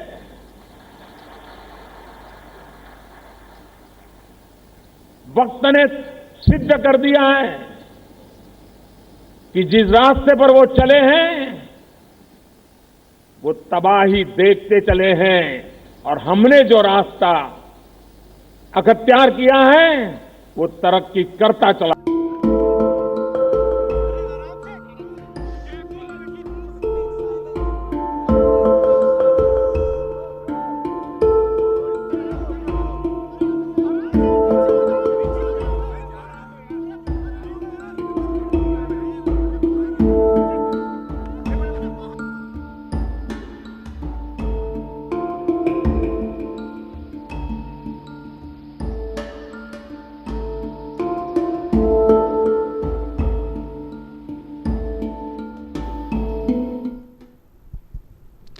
ವೀಕ್ಷಕರೇ, ಭದ್ರತಾ ಪಡೆಗಳ ದಾಳಿಯ ವಿಚಾರವಾಗಿ ಮತ್ತು ಅದೇ ರೀತಿಯಲ್ಲಿ ಮುಂದಿನ ಒಂದು ಭದ್ರತಾ ಪಡೆಗಳ ಮೇಲೆ ಮಾಡಿರ್ತಕ್ಕಂಥ ಒಂದು ದಾಳಿಯ ವಿಚಾರವಾಗಿ ಯೋಧರ ಈ ಒಂದು ಹುತಾತ್ಮರಾದಂಥ ವಿಚಾರದ ಕುರಿತಾಗಿ ಅದೇ ರೀತಿಯಲ್ಲಿ ಉಗ್ರರು ಮಾಡಿರ್ತಕ್ಕಂಥ ಒಂದು ಪೈಶಾಚಿಕ ಕೃತ್ಯದ ವಿಚಾರವಾಗಿ ಈಗಾಗಲೇ ಮಾತಾಡ್ತಾ ಇದ್ವಿ ಮತ್ತು ಅದೇ ಚರ್ಚೆಯನ್ನು ಮುಂದುವರಿಸ್ತೇನೆ. ನನ್ನ ಜೊತೆ ಇನ್ನೊಬ್ಬರು ಅತಿಥಿ ಗಣ್ಯರು ಬಂದಿದ್ದಾರೆ, ಪ್ರದೀಪ್ ಬೆಲಾಡಿ ಅವರು. ಸ್ವಲ್ಪ ತಡವಾಯಿತು ಆದರೂ ಕೂಡ ಅವರೀಗ ಬಂದಿದ್ದಾರೆ, ನಮ್ಮ ಜೊತೆ ಸೇರಿಕೊಂಡಿದ್ದಾರೆ. ಪ್ರದೀಪ್ ಬೆಲಾಡಿ ಅವರಿಗೆ ಕಾರ್ಯಕ್ರಮಕ್ಕೆ ಸ್ವಾಗತ. ಈಗಾಗಲೇ ಸಾಕಷ್ಟು ಚರ್ಚೆಯನ್ನು ಮಾಡಿದ್ವಿ ಒಂದು ಭದ್ರತಾ ಪಡೆಗಳ ಮೇಲೆ ಆಗಿರ್ತಕ್ಕಂಥ ಒಂದು ದಾಳಿಗಳ ವಿಚಾರವಾಗಿ ಮತ್ತು ಉಗ್ರರ ಒಂದು ಪೈಶಾಚಿಕ ಕೃತ್ಯದ ವಿಚಾರವಾಗಿ ನಿಮ್ಮ ಒಂದು ಅಭಿಪ್ರಾಯಗಳೇನು? ಇದು ಭಯೋತ್ಪಾದಕ ದಾಳಿ ಮತ್ತು ಆತಂಕವಾದ, ಟೆರರಿಸಮ್ ಎನ್ನುವಂತಹ ಈ ಪದಗಳು, ಇಂತಹ ಪದಪುಂಜಗಳನ್ನು ನಾವು ಹುಟ್ಟುಹಾಕಿನೇ ಮಾಡುವ ಆಕ್ರಮಣದ ಗಂಭೀರತೆಯನ್ನು ನಾವು ಕಡಿಮೆ ಮಾಡ್ತಾ ಇದ್ದೇವೆ ಅಂತ ಅನಿಸ್ತದೆ. ಯಾಕಂದರೆ ಇದು ಭಯೋತ್ಪಾದಕ ದಾಳಿ ಅಲ್ಲ, ಇದು ದಾಳಿ ಅಲ್ಲ, ಇದು ಯುದ್ಧ. ನಮ್ಮ ದೇಶದ ಮೇಲೆ ಇವರು ಯುದ್ಧವನ್ನು ಸಾರಿದ್ದಾರೆ. ಏನು ಪಾಕಿಸ್ತಾನ ಅದರ ಹಿಂದೆ ನಿಂತ್ಕೊಂಡು ನಮ್ಮ ಮೇಲೆ ಯುದ್ಧವನ್ನು ಸಾರಲಾಗಿದೆ. ಅದನ್ನು ಭಯೋತ್ಪಾದಕ ದಾಳಿ ಅಂತ ಹೇಗೆ ಕರಿತೇವೆ? ಭಯೋತ್ಪಾದನೆ ಅಂದರೆ ಏನು? ಭಯೋತ್ಪಾದನೆ ಅನ್ನೋ ಒಂದು ಪದಕ್ಕೆ ಡೆಫಿನೇಷನ್ ಕೊಡಬೇಕಾದ್ರೆ ಭಯೋತ್ಪಾದನೆ ಮಾಡಿದ ನಂತರ ಆತ ಬದುಕಿರಬೇಕು, ಆತನಿಗೆ ಭಯ ಹುಟ್ಟಿರಬೇಕು. ಇದು ಭಯೋತ್ಪಾದನೆ ಅಲ್ಲ, ಇದು ದಾಳಿ, ನಮ್ಮ ಮೇಲೆ ನಡೆದಿರುವಂಥ ಯುದ್ಧ. ಅದಕ್ಕೋಸ್ಕರ ಇದು ಯಾವುದೋ ಒಂದು ಸಣ್ಣ ಪದಗಳು ಇಲ್ಲಿ ಈ ರೀತಿಯ ದಾಳಿಗಳಾಯಿತು, ಭಯೋತ್ಪಾದನೆ ಆಯಿತು, ಆತಂಕವಾದ ಆಯಿತು, ಭಯೋತ್ಪಾದನೆಗಳಿಗೆ ಧರ್ಮ ಇಲ್ಲ, ಇಂತಹ ಮಾತುಗಳು ಹೇಳುವುದಕ್ಕಿಂತ ಬದಲಾಗಿ ಇದು ಭಯೋತ್ಪಾದನೆ ಒಟ್ಟಿ ಏನು ಯುದ್ಧ ಇದೆ ಅದರ ಮೂಲೋತ್ಪಾಟನೆ ಆಗಬೇಕು. ಅದಕ್ಕೆ ಮೂಲ ಯಾವುದು ಅದನ್ನು ಹುಡುಕುವಂಥ ಕೆಲಸವನ್ನು ಮಾಡಬೇಕು ನಾವು ಯಾವುದೋ ಈಗ ನಮ್ಮ ದೇಹಕ್ಕೆ ಬಂದಿರುವಂಥ ಕಾಯಿಲೆ, ಅದೇ ರೀತಿ ಭಾರತಕ್ಕೆ ಇವತ್ತು ಭಾರತ ಎನ್ನುವಂಥ ಒಂದು ದೇಶಕ್ಕೆ ಒಟ್ಟೊಂದು ದೇಹ ಇದ್ದಾಗೆ ಈ ದೇಹಕ್ಕೆ ಕಾಡುವಂತಹ ಈ ಏನು ಇಸ್ಲಾಂ ಮೂಲಭೂತವಾದ ಇರ್ಬೋದು, ಆ ಭಯೋತ್ಪಾದನೆ ಇರ್ಬೋದು, ಅದೊಂಥರ ಕ್ಯಾನ್ಸರ್ ರೀತಿ ಆಗ್ತಾ ಇದೆ. ಅದಕ್ಕೆ ಎಲ್ಲಿ ನಾವು ಔಷಧವನ್ನು ಕೊಡಬೇಕು, ಎಲ್ಲಿ ಅದನ್ನು ಆ ಕಾಯಿಲೆಯನ್ನು ರೋಗವನ್ನು ಮೂಲೋತ್ಪಾಟನೆಯನ್ನು ಮಾಡಬೇಕು, ಅದರ ಬಗ್ಗೆ ನಾವು ಆಲೋಚನೆ ಮಾಡಬೇಕು. ಯಾಕಂದರೆ ಕಳೆದ ಒಂದು 70 ದಶಕಗಳಿಂದ, ಅಂದರೆ ಸ್ವಾತಂತ್ರ್ಯ ಸಿಕ್ಕ ನಂತರ 7 ದಶಕಗಳಿಂದ ನಾವು ನಿರಂತರವಾಗಿ ಭಯೋತ್ಪಾದನೆ ಇನ್ನೊಂದು ಮತ್ತೊಂದು ಎಂದು ಹೇಳ್ತಾ ನಮ್ಮ ಎಷ್ಟೋ ಯೋಧರನ್ನು ಕಳ್ಕೊಂಡಿದ್ದೇವೆ ನಾವು. ಅದಕ್ಕೋಸ್ಕರ ಇದೇ ರೀತಿ ಮುಂದುವರಿಯೋದಾ? ಇಂತಹ ಪರಿಸ್ಥಿತಿ ಇನ್ನೂ ಮುಂದುವರಿಬೇಕು? ಇದೇ ರೀತಿಯ ದಾಳಿಗಳನ್ನು ನಾವು ಎಷ್ಟು ಸಹಿಸಲಿಕ್ಕೆ ಸಾಧ್ಯ? ಎಷ್ಟು ಇದನ್ನು ನಾವು ನೋಡಬೇಕು? ಅದಕ್ಕೋಸ್ಕರ ಈ ಭಯೋತ್ಪಾದನೆಯನ್ನು ಏನು ಮೂಲಭೂತವಾದವನ್ನು ಕಡಿಮೆ ಮಾಡೋದಕ್ಕೋಸ್ಕರ, ಇದನ್ನು ಮೂಲೋತ್ಪಾಟನೆಯನ್ನು ಮಾಡೋದಕ್ಕೋಸ್ಕರ ಯಾವ ರೀತಿಯ ದಾರಿಗಳನ್ನು ಹುಡುಕಬೇಕಂತ ಒಟ್ಟು ಯಾವುದೋ ಸರ್ಕಾರ ಮಾಡೋದಾಗಲಿ, ಸೇನೆ ಮಾಡೋದಾಗಲಿ, ಒಟ್ಟು ನಾವು ಈ ದೇಶದ ಪ್ರಜೆಗಳು, ಈ ದೇಶದ ನಾಗರಿಕರು ನಾವು ಅದರ ಬಗ್ಗೆ ಆಲೋಚನೆ ಮಾಡಬೇಕು. ಈ ಸಮಯದಲ್ಲಿ ಏನು ನಾವು 49 ಯೋಧರನ್ನು ಇವಾಗಿನ ತನಕದ ಮಾಹಿತಿ 49 ಯೋಧರನ್ನು ನಾವು ಕಳ್ಕೊಂಡಿದ್ದೇವೆ. ಅದರ ಜೊತೆಗೆ ಒಂದು 30-35 ಜನ ಯೋಧರು ಇವತ್ತು ಗಂಭೀರ ಸ್ಥಿತಿಯಲ್ಲಿ ಆಸ್ಪತ್ರೆಯಲ್ಲಿದ್ದಾರೆ. ಈ ಎಲ್ಲರ ಜೊತೆಗೆ ನಾವು ನಿಲ್ಲಬೇಕಾಗಿದೆ. ಒಟ್ಟು ಸರ್ಕಾರದ ಜೊತೆಗೆ, ಸೈನಿಕರ ಜೊತೆಗೆ ನಾವು ಇಡೀ ಭಾರತದವರು ಪಕ್ಷ ಭೇದ ಮರೆತು, ಜಾತಿ ಮತ ಭೇದ ಸಂಪ್ರದಾಯ ಎಲ್ಲವನ್ನು ಮರೆತು ನಾವು ನಿಲ್ಲಬೇಕಾಗಿದೆ. ಆವಾಗ ಮಾತ್ರ ಇಂಥ ಘಟನೆಗಳನ್ನು ಕಡಿಮೆ ಮಾಡಬಹುದು ಅನ್ನೋದು ಅಭಿಪ್ರಾಯ ನಮ್ಮದು. ಈಗಾಗಲೇ ಸರ್ ಇವರು ಸುಮಾರು ಒಳ್ಳೆ ಮಾತುಗಳನ್ನು ಹೇಳಿದರು. ಇನ್ನು ಅದೇ ರೀತಿಯಲ್ಲಿ ನೋಡೋದಾದರೆ ಈ ಒಂದು ಭದ್ರತಾ ಪಡೆಗಳಿಗೆ ಮುಂಚೆಯೇ ಈ ಒಂದು ದಾಳಿ ಆಗುತ್ತೆ ಅನ್ನುವಂಥ ಒಂದು ಮಾಹಿತಿ ಸಿಕ್ಕಿತ್ತು. ಮತ್ತು ಅದೇ ರೀತಿಯಲ್ಲಿ ಗುಪ್ತಚರ ಇಲಾಖೆಗೆ ಮೊದಲೇ ಈ ಒಂದು ಮಾಹಿತಿ ಸಿಕ್ಕಿತ್ತು, ಒಂದು 2-3 ದಿನಗಳ ಮುಂಚೆ ಮಾಹಿತಿ ಸಿಕ್ಕಿತ್ತು ಅನ್ನುವಂಥ ಒಂದು ವಿಚಾರಗಳು ಕೂಡ ಬಹಿರಂಗ ಆಗಿತ್ತು. ಆದರೆ ಅದನ್ನು ತಡೆಯುವ ನಿಟ್ಟಿನಲ್ಲಿ ಯಾಕೆ ಒಂದು ದಾರಿಯು ಸಿಗಲಿಲ್ಲ ಅಂತ ಇವರಿಗೆ ನೋಡಿ. ಈ ಥರ ಇಂಟೆಲಿಜೆನ್ಸ್ ಇನ್ಫಾರ್ಮೇಷನ್ ಸ್ಪೆಸಿಫಿಕ್ ಆಗಿ ಯಾವಾಗಲೂ ಬರೋದಿಲ್ಲ. ದಾಳಿ ನಡೆಯುತ್ತೆ ಅಂತ ಒಂದು ಬರುತ್ತೆ. ಈ ಥರ ಸುದ್ದಿ 4-5 ತಿಂಗಳಿಂದ ಬರ್ತಾ ಇರಬೇಕು ಅವರಿಗೆ. ಇವತ್ತು ದಾಳಿ ಬರುತ್ತೆ ಏನು ದಾಳಿ ಯಾವುದು 3-4 ತಿಂಗಳು ಏನು ದಾಳಿ ಆಗಲಿಲ್ಲ. ಆಮೇಲೆ ಸ್ವಲ್ಪ ರಿಲ್ಯಾಕ್ಸ್ ಆಗ್ತಾರೆ ಜನರು. ಸ್ಪೆಸಿಫಿಕ್ ಆಗಿ ಈ ಗಾಡಿಗೆ ಇಲ್ಲಿ ಜಾತ ಅಂತ ಬರೋದಿಲ್ಲ, ಅದು ಯಾರಿಗೂ ಸಿಗೋದಿಲ್ಲ. ಆದರೆ ಈ ಥರ ಮಾಡ್ತಾ ಇದ್ದಾರೆ ಅಂತ ಅವರಿಗೆ ಸುದ್ದಿ ಇರಬೇಕು. 4-5 ತಿಂಗಳಿಂದ ಏನಾಗಲಿಲ್ಲ, ಇವತ್ತು ಆಗಲಿಕ್ಕಿಲ್ಲ ಅಂತ ಇದಿರ್ಬೋದು. ದಟ್ ಈಸ್ ಆ ಥರ ಆಗುತ್ತೆ. ನಾವು ನೋಡಿದ್ದೀವಿ. ಅದು ನಮಗೆ ಗೊತ್ತಿರುತ್ತೆ. ಜನರಲ್ ಇನ್ಫಾರ್ಮೇಷನ್, ಸ್ಪೆಸಿಫಿಕ್ ಇನ್ಫಾರ್ಮೇಷನ್ ಯಾರು ಕೊಡುವಂಗಿಲ್ಲ. ಅವರಿಗೆ ಇದೆ ಈ ಥರ ಅವ್ರಿಗೊಂದು ವಿಡಿಯೋ ಕ್ಲಿಪ್ಪಿಂಗ್ ಬಂದಿತ್ತಂತೆ, ಈ ಥರ ನಾವು ಬಾಂಬ್ ಎಕ್ಸ್ಪ್ಲೋರ್ ಮಾಡ್ಬೋದು. ಯಾಕಂದರೆ ಈಗ ಅಫ್ಘಾನಿಸ್ತಾನದಲ್ಲಿ ನೋಡಿ ಎಷ್ಟು ಈ ಥರ ಪ್ರತಿದಿನ ನಡೆಯುತ್ತೆ ಈ ದಾಳಿ. ಅಫ್ಘಾನಿಸ್ತಾನದಲ್ಲಾಗಲಿ, ಸಿರಿಯಾದಲ್ಲಾಗಲಿ, ಇರಾಕ್ನಲ್ಲಾಗಲಿ ಇದೇ ರೀತಿ ಬಾಂಬ್ಗಳು ನಡೀತಾ ಇದ್ದಾವೆ. ಈಗ ಅಮೆರಿಕನ್ ಟ್ರೂಪ್ಸ್ ಸಿರಿಯಾದಲ್ಲಿ ಮೊನ್ನೆ 4 ಜನ ಸತ್ತೋದ್ರು. ಅಲ್ಲಿ 1 ಜನ ಸತ್ತರೆ ಅವರು ಇಷ್ಟು ಇದು ಮಾಡ್ತಾರೆ. ನಮ್ಮಲ್ಲಿ ಇವತ್ತು 40 ಜನ ಸತ್ತೋದ್ರು. ಬಟ್ ಇನ್ಫಾರ್ಮೇಷನ್, ಸ್ಪೆಸಿಫಿಕ್ ಇನ್ಫಾರ್ಮೇಷನ್ ಇದ್ರೆ ಸಿಗೋದಿಲ್ಲ, ಜನರಲ್ ಇನ್ಫಾರ್ಮೇಷನ್ ಇರುತ್ತೆ. ಅದು ಅದರ ಮೇಲೆ ಕೆಲಸ ಮಾಡಲಿಕ್ಕೆ ಸ್ವಲ್ಪ ಡೈಲಿ ಕೇರ್ಫುಲ್ ಆಗಿರ್ತೀವಿ. ಒಂದು ದಿವಸ ನಿನ್ನೆ ಸುಮ್ಮನೆ ಇನ್ಫಾರ್ಮ್ ಬರ್ತಾ ಇರುತ್ತೆ ಅಂತ ಸ್ವಲ್ಪ ಇದು ಲ್ಯಾಕ್ಸ್ ಆಗಿ ತಗೊಂಡಿರ್ಬೋದು. ಈಗಾಗಲೇ ಭದ್ರತಾ ಸಭೆಗಳು ಕೂಡ ನಡೆದಿದೆ. ಮುಂದಿನ ಒಂದು ಸರ್ಜಿಕಲ್ ಸ್ಟ್ರೈಕ್ ಆಗ್ಬಹುದಾ ಅನ್ನುವಂಥ ಒಂದು ವಿಚಾರವಾಗಿ ಕೂಡ ಚರ್ಚೆಗಳಾಗ್ತಾ ಇದೆ. ಯಾಕೆಂದರೆ ಭದ್ರತಾ ಪಡೆಗಳಿಗೆ ಸಂಪೂರ್ಣವಾದಂಥ ಒಂದು ಸ್ವಾತಂತ್ರ್ಯವನ್ನು ನೀಡಿರೋದ್ರಿಂದಾಗಿ ಮುಂದಿನ ಒಂದು ನಡೆಗಳು ಏನಿರ್ಬೋದು ಸರ್ ಒಂದು ಭದ್ರತಾ ಪಡೆಗಳಲ್ಲಿ? ನೋಡಿ, ಇವತ್ತೇ ಅವರು ಹಿಂದಿನ ಸರ್ಜಿಕಲ್ ಸ್ಟ್ರೈಕ್ ಮಾಡಿದ್ದ ಆರ್ಮಿ ಕಮಾಂಡರ್ DS ಹುಡಾ ಅವರು ಸ್ಟೇಟ್ಮೆಂಟ್ ಕೊಟ್ಟಿದ್ದಾರೆ. ಈಗ ಪಾಕಿಸ್ತಾನದ ಮೇಲೆ ಸರ್ಜಿಕಲ್ ಸ್ಟ್ರೈಕ್ ಅಷ್ಟು ಸುಲಭ ಇಲ್ಲ. ಯಾಕಂದರೆ ಅವರಿಗೆ ತುಂಬ ಕೇರ್ಫುಲ್ ಆಗಿರ್ತಾರೆ. ಯಾಕಂದರೆ ಅವರಿಗೆ ಒಂದು ಗೊತ್ತಾಗಿದೆ. ಸೊ ನಾವು ಲಾಸ್ಟ್ ಟೈಮ್ ಮಾಡಿದ ಥರ ಸ್ಟ್ರೈಕ್ ಮಾಡದೆ ಬೇರೆ ಒಂದು ಥರ ಪ್ಲ್ಯಾನ್ ಮಾಡಿ ಹೋಗಬೇಕು. ಆ ಥರ ಅದು ಇರುತ್ತೆ. ಈಗ ಎಲ್ಲ ಈಚ್ ಸೆಕ್ಟರಲ್ಲಿ ಪ್ರತಿಯೊಬ್ಬ ಕಮಾಂಡರಿಗೂ ಗೊತ್ತಿರುತ್ತೆ ಎಲ್ಲಿ ತಮ್ಮ ಪಾಕಿಸ್ತಾನಗಳ ಎಲ್ಲಿ ವೀಕ್ ಪಾಯಿಂಟ್ ಇದೆ, ಎಲ್ಲಿದೆ ಅಟ್ಯಾಕ್ ಮಾಡ್ಬೋದು ಎಲ್ಲ ಗೊತ್ತಿರ್ತದೆ. ಬಟ್ ಅದಕ್ಕೆ ಸ್ಯಾಂಕ್ಷನ್ ಬೇಕಾಗಿ ಗೌರ್ಮೆಂಟ್ ಕೊಟ್ಟಿದೆ. ಅದು ಅವರಿಗೆ ಪ್ಲ್ಯಾನ್ ಮಾಡ್ತಾರೆ. ಅದು ಅವ್ರು ಹೇಳಿ ಮಾಡುವಾಗಿಲ್ಲ. ನಾವು ಈ ಥರ ಯುದ್ಧದಲ್ಲಿ ನಾವು ಹೇಳಿ ನಿಮಗೆ ಹೊಡಿತೆ ಅಂತ ಹೇಳುವಾಗಿಲ್ಲ. ಅದು ಓಪನ್ ವಾರಲ್ಲಿ ಮಾತ್ರ ಆಗ್ತದೆ. ಇದು is a low level war, something like guerrilla war. So plan ಮಾಡಿರ್ತಾರೆ. ಈಗ ನೋಡ್ಬೋಣ ಏನಾಗುತ್ತೆ ಅಂತ ಮಾಡ್ಬೋದು. ಸ್ವಲ್ಪ ತಾಳ್ಮೆ ಅಗತ್ಯ. ನರೇಂದ್ರ ಮೋದಿ ಅವರು ಹೇಳಿದಾಗೆ ಇಂಥ ಒಂದು ವಿಷಯಗಳಲ್ಲಿ ತಾಳ್ಮೆ ಅಗತ್ಯ ಅಂತಕ್ಕಂಥ ಮಾತು. ನಾವು ತಾಳ್ಮೆ ತಗೊಳ್ಬೇಕು. ನಾವು ಇವತ್ತು ಹೊಡೆದು ನಾನು ನಾಳೆ ಹೊಡಿತಾನೆ ನಮ್ಮ ಗಲ್ಲಿಯಲ್ಲಾಗುವ ಜಗಳ ಅಲ್ಲಲ್ಲ ಇದು. ಇದರ ಮೇಲೆ ಇಂಟರ್ನ್ಯಾಷನಲ್ ರಿಪರ್ಕಷನ್ ಇದೆ. ಎರಡು ದೇಶಗಳು ನ್ಯೂಕ್ಲಿಯರ್ ಅಟ್ಯಾಚ್ ಪವರ್ಡ್ ಕಂಟ್ರೀಸು. ಯಾರೊಬ್ಬ ಅವರ ಹತ್ರ ಕಂಟ್ರೋಲ್ ಇಲ್ಲ. ಯಾರೊಬ್ಬ ಹುಚ್ಚ ಬಂದು ನ್ಯೂಕ್ಲಿಯರ್ ಬಾಂಬನ್ನು ಹೊಡೆದ್ರೆ, ವಿಸ್ಫೋಟ ಮಾಡಿದರೆ ಇಡೀ ವರ್ಲ್ಡ್ಗೆ ಲಾಸ್ ಆಗುತ್ತೆ. ಹಾಗಾಗಿ ಸ್ವಲ್ಪ ನಾವು ತಾಳ್ಮೆಯಿಂದಿದ್ದು ತುಂಬ ಆಲೋಚನೆ ಮಾಡಿ ನಮ್ಮ ಜನರು ಜಾಸ್ತಿ ಸಾಯದೆ, ಬರೇ ಲಾಸ್ಟ್ ಟೈಮ್ ಆದಾಗೆ ಯಾರೂ ಸಾಯದೆ ಅಟ್ಯಾಕ್ ಆಗಲಿಕ್ಕೆ ತುಂಬ ಕಷ್ಟ. ನಮ್ಮವರು ಸಾಯ್ತಾರೆ ಹೋದರೆ. ಸೊ ಪ್ಲ್ಯಾನ್ ಮಾಡಬೇಕಾಗುತ್ತೆ. ಪ್ಲ್ಯಾನ್ ಮಾಡ್ತಾರೆ. ಅದೇ ಈಗಾಗಲೇ ಪ್ರದೀಪ್ ಬೆಲ್ಲಾಡಿ ಅವರೇ, ಕೇಂದ್ರ ಸರ್ಕಾರ ದಿಟ್ಟವಾದಂಥ ಒಂದು ಹೆಜ್ಜೆಯನ್ನು ಕೂಡ ಇಟ್ಟಿದೆ. ಭದ್ರತಾ ಸಭೆಗಳಾಗಿದೆ ಮತ್ತು ಅದೇ ರೀತಿಯಲ್ಲಿ ಭದ್ರತಾ ಪಡೆಗಳಿಗೆ ಸಂಪೂರ್ಣ ಸ್ವಾತಂತ್ರ್ಯವನ್ನು ಕೂಡ ನೀಡಿದ್ದಾರೆ. ಇನ್ನು ಉಗ್ರ ಸಂಘಟನೆಗಳನ್ನು ನಾವು ಇನ್ನಿಲ್ಲದಂತೆ ಮಾಡ್ತೇವೆ ಅನ್ನುವಂಥ ಒಂದು ಹೇಳಿಕೆಗಳನ್ನು ಕೂಡ ನೀಡ್ತಾ ಬಂದಿದ್ದಾರೆ. ಈ ಕುರಿತಾಗಿ ಏನು ಹೇಳ್ತೀರಿ? ಈಗ ನಿನ್ನೆಯಿಂದ ಆ ಸ್ಫೋಟ ಆದ ನಂತರ ಏನು ಮಾಧ್ಯಮದಲ್ಲಿ ಎಲೆಕ್ಟ್ರಾನಿಕ್ ಮಾಧ್ಯಮ ಇರ್ಬೋದು ಅಥವಾ ಇವತ್ತು ಪ್ರಿಂಟ್ ಮಾಧ್ಯಮ ಇರ್ಬೋದು, ಇವುಗಳಲ್ಲಿ ಎಲ್ಲ ಒಂದು ವಿಶೇಷವಾದ ಒಂದು ಬೆಳವಣಿಗೆ ಕಂಡು ಬರ್ತಾ ಇದೆ. ಈಗ ಒಂದು 5 ವರ್ಷದಿಂದ ಮುಂಚೆ ಇಂಥದ್ದು ಇದ್ದಿರಲಿಕ್ಕಿಲ್ಲ ಅಂತ. ಯಾಕಂದರೆ ಪ್ರತಿಕ್ರಿಯೆ ಯಾವಾಗ ಎಲ್ಲ ಚಾನೆಲ್ಗಳಲ್ಲಿ, TV ಚಾನೆಲ್ಗಳಲ್ಲಿ ಕೇಳೋದೊಂದೇ, ಪ್ರತಿಕ್ರಿಯೆ ಯಾವಾಗ, ರಿವೆಂಜ್ ಯಾವಾಗ ತಗೊಳ್ಳೋದು, ನಾವು ಇದನ್ನು ಸುಮ್ಮನೆ ಬಿಡಲಿಕ್ಕಿಲ್ಲ, ಸರ್ಜಿಕಲ್ ಸ್ಟ್ರೈಕ್ ಯಾವಾಗ, ಈ ರೀತಿಯಾಗಿ ಇವತ್ತು ಮಾಧ್ಯಮಗಳು ಪ್ರಶ್ನೆ ಮಾಡ್ತಾ ಇದೆ, ಜನರು ಪ್ರಶ್ನೆ ಮಾಡ್ತಾ ಇದ್ದಾರೆ. ಅಂದರೆ ನಮಗೆ ಒಂದು ಕಳೆದ 5 ವರ್ಷಗಳಿಗಿಂತ ಮುಂಚೆ 2014 ಏನು ನೀವು ನರೇಂದ್ರ ಮೋದಿ ಸರ್ಕಾರ ಕೇಳಿದಿರಿ, ಆ ಸರ್ಕಾರ ಬರೋದಕ್ಕಿಂತ ಮುಂಚೆ ಯಾವ ರೀತಿ ಇತ್ತು ಅಂದರೆ ದಾಳಿಗಳಾಗ್ತಾ ಇತ್ತು, ಅದರ ಪಾಡಿಗೆ ಅದು ಆಗ್ತಾನೆ ಇರುತ್ತೆ, ನಾವು ನಮ್ಮ ಪಾಡಿಗೆ ನಾವಿರ್ತೇವೆ, ಈ ರೀತಿ ಒಟ್ಟು ಮಲಗಿದಂತಹ ಪರಿಸ್ಥಿತಿ ದೇಶದಲ್ಲಿತ್ತು. ನಮಗೇನು ಆಗ್ಲಿಲ್ಲ, ನಮ್ಗೇನು ತೊಂದರೆ ಇಲ್ಲ ಅಂತ ಈ ರೀತಿ ಮಲಗಿದ ಪರಿಸ್ಥಿತಿ ಇತ್ತು. ಆದರೆ ಇವತ್ತೇನಾಗಿದೆ ಅಂದರೆ 5 ವರ್ಷ ಮೋದಿ ಅವರ ಸರ್ಕಾರ ಬಂದ ನಂತರ ಎಲ್ಲರೂ ಎಚ್ಚೆತ್ತುಕೊಂಡು ಬಿಟ್ಟಿದ್ದಾರೆ. ಇವತ್ತು ದೇಶದ ಜನರಲ್ಲಿ ಒಂದು ಭರವಸೆ ಮೂಡಿದೆ. ಏನಂದ್ರೆ ಈ ದಾಳಿಗೆ ನಾವು ಪ್ರತ್ಯುತ್ತರವನ್ನು ಈ ಸರ್ಕಾರ ಕೊಟ್ಟೇ ಕೊಡುತ್ತೆ, ಒಂದು ದೇಶಕ್ಕೊಂದು ಉತ್ತಮ ನಾಯಕತ್ವ ಸಿಕ್ಕಿದೆ, ಇದಕ್ಕೆ ನಾವು ಪ್ರತ್ಯುತ್ತರವನ್ನು ಕೊಟ್ಟೇ ಕೊಡ್ತಾರೆ ಎನ್ನುವಂತ ಒಂದು ಭರವಸೆ ಬಂದಿದೆ. ಅದರಿಂದ ಇವತ್ತು ಎಲ್ಲರೂ ಕೇಳ್ತಾ ಇದೆ, ಯಾವ ರಿವೆಂಜ್ ಯಾವಾಗ, ಪ್ರತಿಕ್ರಿಯೆ ಯಾವಾಗ. ನೀವು ಮಾಧ್ಯಮದಲ್ಲಿ ನೋಡಿರ್ಬೋದು, ಎಲ್ಲ ಮಾಧ್ಯಮಗಳು ಇದೇ ಚರ್ಚೆಗಳಾಗ್ತಾ ಇದೆ. ಹಾಗಾಗಿ ಇದೊಂದು ದೇಶದ ಮಟ್ಟಿಗೆ ಹೇಳುವುದಾದ್ರೆ ಇದೊಂದು ಉತ್ತಮ ಬೆಳವಣಿಗೆ. ಅದೇ ರೀತಿ ನಿನ್ನೆ ಬಾಂಬ್ ಬ್ಲಾಸ್ಟ್ ಏನು ನಡೆದಿದೆ, ಇದು ನಡೆದಿರುವಂಥ ಮಾತ್ರ ತುಂಬ ಅತ್ಯಂತ ಬೇಸರದ ಸಂಗತಿ. ಯಾಕಂದರೆ ನಮ್ಮ ದೇಶದ ಆ ಬೇಸರ ಯಾಕೆ ವ್ಯಕ್ತಪಡಿಸಬೇಕಂದ್ರೆ, ಯಾವುದೋ ಪಾಕಿಸ್ತಾನದಿಂದ ಪಕ್ಕದ ದೇಶದಿಂದ ಬಂದವ ಈ ರೀತಿ ದಾಳಿ ಮಾಡಿರ್ಬೋದು, ಮಾಡೋದು ಸಹಜ ಸರಿ. ಆದರೆ ನಮ್ಮ ದೇಶದ ಒಬ್ಬ ಯುವಕ 2021 ಒಬ್ಬ ಯುವಕ ಸುಸೈಡ್ ಬಾಂಬರ್ ಆಗಿ ನಮ್ಮ ದೇಶದ ಸೈನಿಕರನ್ನೇ ಸಾಯಿಸ್ತಾನಂತಾದರೆ ಆತನ ಮೆದುಳಿನಲ್ಲಿ, ಆತನ ಮನಸ್ಸಿನಲ್ಲಿರುವಂತಹ ಮತಾಂಧತೆಯನ್ನು ನಾವು ಗುರುತಿಸಬೇಕು. ಕೇವಲ ಭಯೋತ್ಪಾದನೆ ಆಯಿತು, ಗುಂಡುಗಳು ಮತ್ತು ಬಾಂಬುಗಳಿಗೆ ಸಂಬಂಧಪಟ್ಟಂತಹ ಘಟನೆ ಅಲ್ಲ ಇದು ಮತಾಂಧತೆಗೆ ಸಂಬಂಧಪಟ್ಟಂತಹ ಘಟನೆ. ಅದಕ್ಕೋಸ್ಕರ ಈ ವಿಚಾರದಲ್ಲೂ ಸ್ವಲ್ಪ ಏನು ಅಧ್ಯಯನಗಳನ್ನು ಮಾಡಿ ಯಾಕೆ ಈ ರೀತಿ ಆಗ್ತಾ ಇದೆ, ಯಾಕೆ ಯುವಕರು ಮತಾಂಧತರ ಆಗಿ ಏನು ಭಯೋತ್ಪಾದನೆ ಕಡೆ ಹೋಗ್ತಾ ಇದ್ದಾರೆ, ಇದರ ಬಗ್ಗೆ ಸ್ವಲ್ಪ ಸಂಬಂಧಪಟ್ಟವರು ಸ್ಟಡಿಯನ್ನು ಮಾಡಿ ಸ್ವಲ್ಪ ಅಧ್ಯಯನ ಮಾಡಿ ಮುಂದೆ ಭಾರತವನ್ನು ಉಳಿಸಿಕೊಳ್ಳಬೇಕು. ನೋಡ್ಕೊಳ್ಬೇಕು. ಹೌದು, ಅದೇ. ಎಸ್ ಸರ್, ಏನು ಅಂತಂದ್ರೆ ಕಾಶ್ಮೀರದಲ್ಲಿ ಈ ಯುವಕ ಏನಿದ್ದಾನೆ, ಈಗ ಬಾಂಬ್ ಸ್ಫೋಟವನ್ನು ಮಾಡಿದಂಥ ಯುವಕ, ಕಾಶ್ಮೀರದಲ್ಲೇ 1 ವರ್ಷದಕ್ಕಿಂತ ಹಿಂದೆ ಈ ಭಾರತದಲ್ಲೇ ಬದುಕಿ ಬೆಳೆದಂಥವನು, ನಂತರ ಈ ಪಾಕಿಸ್ತಾನಕ್ಕೆ ಹೋಗಿ ಅಲ್ಲಿ ಉಗ್ರಗಾಮಿಯಾಗಿ ಬದಲಾಗಿ ಹೋದ.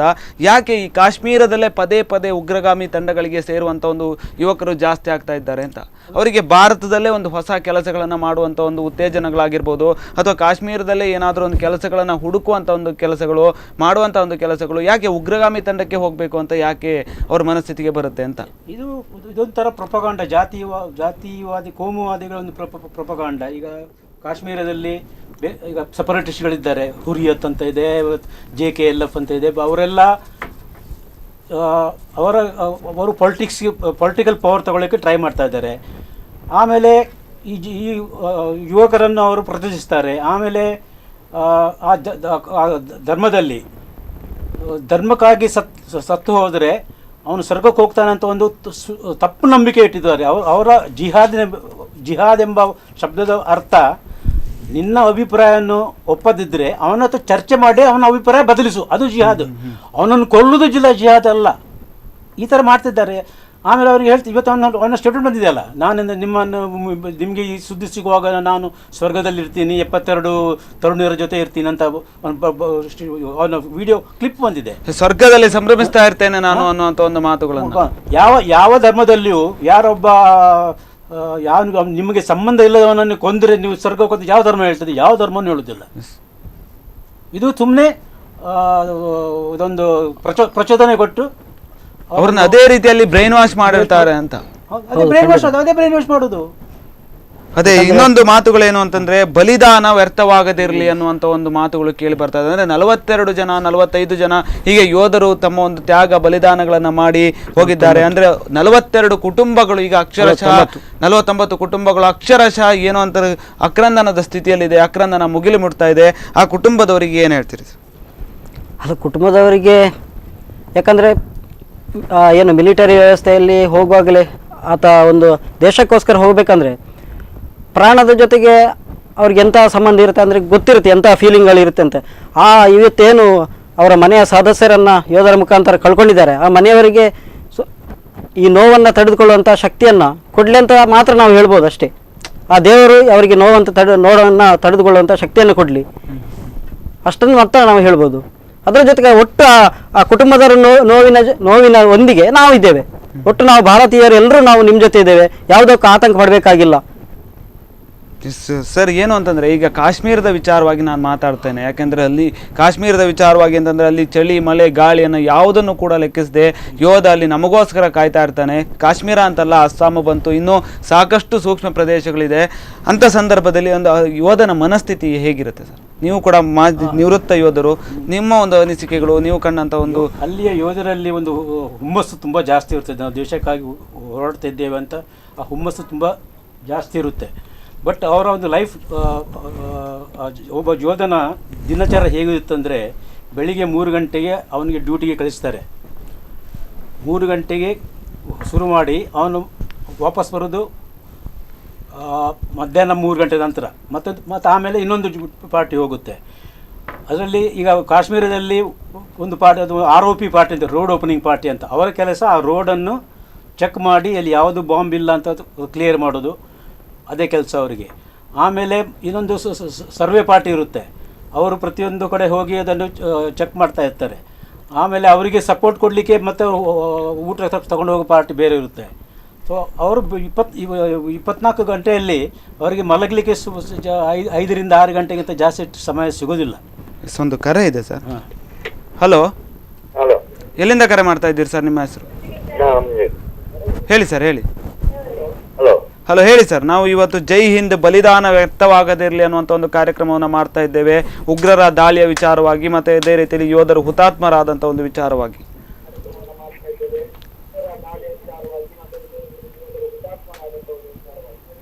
ಹೌದು ಸರ್, ನೋಡುವಾಗ ಬೇಸರ ಆಗ್ತದೆ.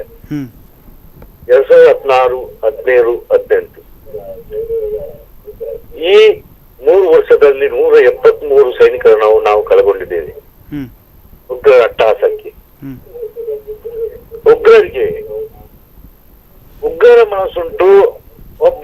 ಕೊಂದರೆ ಅವರು ಸ್ವರ್ಗಕ್ಕೆ ಹೋಗ್ತಾರಂತೆ. ಹ್ಮ್ ಯಾವ ಬೈಬಲ್ನಲ್ಲಿ ಉಂಟು, ಯಾವ ಕಿತಾಬ್ನಲ್ಲಿ ಉಂಟು, ಯಾವ ಭಗವದ್ಗೀತೆ ಉಂಟು ನಮ್ಗೆ ಗೊತ್ತಿಲ್ಲ ಅದು. ಹ್ಮ್ ಯಾವ ಜಾತಿಯಲ್ಲೂ ಒಬ್ಬ ಕೊಂದ್ರೆ ಅವನು ಸ್ವರ್ಗಕ್ಕೆ ಹೋಗ್ತಾನಂತ. ಈ ಜಿಹಾದ್ ಹಾಗೆ ಮಾಡಿಬಿಟ್ಟಿದೆ ಅವರನ್ನು. ಹ್ಮ್ ಇಲ್ಲಿ ಮಿಲಿಟರಿಗೆ ಹೋಗುವವರು ಬಡವರು, ಹ್ಮ್ ಎಲ್ಲ ದೇಶವನ್ನು ಕಾಯುವವರು ಹೆಚ್ಚಿನವರು ಬಡವರು. ಹ್ಮ್ ನೋಡಿ, ಶ್ರೀಮಂತರೆಲ್ಲ ಎಸಿಯಲ್ಲಿ ಕೂತಿದ್ದಾರೆ, ಹ್ಮ್ ಅಲ್ಲಿ ಕಾಶ್ಮೀರದಲ್ಲಿ ಕೂತವರು ಬಡವರು ಹೆಚ್ಚು, ಹ್ಮ್ ಬಡವರು. ಇಂಥಕ್ಕೆ ಈ ಸ್ಥಿತಿ ಬಂದ್ರೆ ನಮ್ಗೆ ಇದಾಗ್ತದೆ ಏನಂತ ಗೊತ್ತರೆ, ಈ ಪಾಕಿಸ್ತಾನದ ಮೇಲೆ ದಾಳಿ ಮಾಡ್ಬೇಕು ಅಂತ, ದಾಳಿ ಮಾಡ್ಬೇಕು. ಯಾಕಂದ್ರೆ ಇಲ್ಲಿ ಕೋಟಿಗಟ್ಟಲೆ ಜನ ಸಾಯ್ತಾರೆ ಭಾರತದಲ್ಲಿ, ಹೌದು. ಹ್ಮ್ 20 ವರ್ಷ ಮುಂದೆ ಬರ್ಲಿಕ್ಕಿಲ್ಲ, ಹೌದು. ಆದ್ರೂ ಇವರನ್ನು ಎಷ್ಟು ಸಹಿಸುವುದು, ಹ್ಮ್ ಹ್ಮ್ ಎಷ್ಟವರೆಗೆ ಸಹಿಸಲಿಕ್ಕೆ ಎಷ್ಟು ಸಿದ್ದು ಹೇಳ್ತಾನೆ ಪಂಜಾಬ್ನಿಂದ ಸಮಾಲೋಚನೆ, ಪ್ರಧಾನಿ ಅಂತ ಸಮಾಲೋಚನೆಗೆ ಬಂದ ಅಂತ. ಹ್ಮ್ ಹ್ಮ್ ಯಾವ ಸಮಾಲೋಚನೆ ಒಂದು ಹ್ಮ್ ಇದು ಕೇಳಲಿಕ್ಕೆ ಅರ್ಥ ಉಂಟು ಇದಕ್ಕೆ. ಎಷ್ಟು ಸಲ ಸಮಾಲೋಚನೆ ಮಾಡುವುದು. ಮೊನ್ನೆ ಮೋದಿ ಅವರು ಹೋದ್ರು, ಮೊಹಮ್ಮದ್ ಅವನು ಶರೀಫ್ನ ತಾಯಿಯನ್ನು ಇಲ್ಲಿ ಬಂದು ಅವರಿಗೆ ಸೀರೆ ಉಟ್ಟು ಇದೆಲ್ಲ ಮಾಡಿದ್ರು, ಏನೆಲ್ಲ ಮಾಡಿದ್ರು. ಅವರ ಶಾಲೆಯನ್ನು ಅವರು ಬಿಡುವುದಿಲ್ಲ ಅಂದ್ರೆ ಏನ್ ಮಾಡುವುದು, ಇನ್ನು ಚಟಿಯೇಟು, ಇನ್ನು ದಂಡ ಪ್ರಯೋಗ ಮಾತ್ರ ಹಿಂದಕ್ಕೆ ಸಾಗುತ್ತಲ್ಲದೆ ಇನ್ನು ಮಾತುಕತೆ ಯಾವುದಿಲ್ಲ. ಇನ್ನೂ ಮಾತುಕತೆ ಮಾಡಿದರೆ ಇನ್ನೂ ಬಲಿದಾನ ಕೊಡ್ಲಿಕ್ಕೆ ಸೈನಿಕರ ಎಷ್ಟೋ ಉಂಟು. ಇದನ್ನು ರಾಜಕೀಯ ಎಲ್ಲ ಪಕ್ಷದವರು ತಿಳಿಸ್ಬೇಕು. ಇದು ದೇಶದ ಬಗ್ಗೆ ಎಲ್ಲ ಇದರಲ್ಲಿ ರಾಜಕೀಯ ಮಾಡಿದ್ದರೆ ಅವನ ಮನೆ ಮಠ ಎಲ್ಲ ಹೋಗ್ತದೆ ಒಬ್ಬ ರಾಜಕೀಯ ಯಾರು ಮಾಡಿದ್ರೆ. ಇದು ಅವರಿಗೆ ಶಾಪ ರಾಜಕೀಯ, ಇದರಲ್ಲಿ ರಾಜಕೀಯ ಯಾರಾದ್ರೂ ಮಾಡಿದ್ರೆ. ಎಸ್, ಈ ಕುರಿತಾಗಿ ಕೂಡ ನಾನು ಮಾತಾಡ್ತೇನೆ ಸರ್. ಧನ್ಯವಾದಗಳು ನಿಮ್ಮ ಒಂದು ಅಭಿಪ್ರಾಯವನ್ನು ತಿಳಿಸಿದ್ದಕ್ಕಾಗಿ. ಈಗಾಗಲೇ ಅವರು ಹೇಳಿದ್ರು ನೇಷನ್ ಫಸ್ಟ್ ಪಾಲಿಟಿಕ್ಸ್ ನೆಕ್ಸ್ಟ್ ಅಂತ. ಅಂತಂದರೆ ದಂಡಂ ದಶಗುಣಂ ಅಂತ ಮಾಡಬೇಕು. ಈ ಒಂದು ಪಾಕಿಸ್ತಾನಕ್ಕೆ ದಾಳಿ ಮಾಡಬೇಕು. 20 ವರ್ಷ ನಮಗೆ ಮೇಲೇಳೋದಕ್ಕೆ ಕೂಡ ಕಷ್ಟ ಆಗ್ಬೋದು. ಯಾಕೆಂತಂದರೆ ಗೆದ್ದೋನ್ ಸೋತ ಸೋತೋನ್ ಸತ್ತ ಅನ್ನುವಂಥ ಒಂದು ಗಾದೆ ಇದೆ. ಹಾಗೆ ನೋಡೋದಾದರೆ ಪಾಕಿಸ್ತಾನವನ್ನು ಬಿಡಲೇಬಾರ್ದು, ಅವರನ್ನು ನಾಶ ಮಾಡಬೇಕು ಅನ್ನುವಂಥ ಒಂದು ಮಾತುಗಳನ್ನು ಇವ್ರು ಹೇಳಿದ್ರು. ಅದು ಆಗುತ್ತಾ ಅಂತ ನನ್ನ ಪ್ರಕಾರದಲ್ಲಿ ಇವತ್ತಿನ ಯಾವ ದೇಶವನ್ನು ಸೋಲಿಸಿ ಅವನು ಸಾಯಿಸುವ ಸ್ಥಿತಿಯಲ್ಲಿ ಯಾರೂ ಇಲ್ಲ. ಸ್ವಲ್ಪ ಒಂದು 2 ನಮ್ಮವರು ಒಂದು 1000 ಜನ, ಅವರೊಂದು 2000 3000 ಸಾಯಬಹುದು. ಅದರಿಂದ ಒಂದು ಯುದ್ಧ ಮಾಡಿ ಇದಕ್ಕೆ ನಾವು ಪರಿಹಾರ ಕಂಡು ಹಿಡಿಬೋದು ಅಂತ ಹೇಳೋದು ಕಷ್ಟ.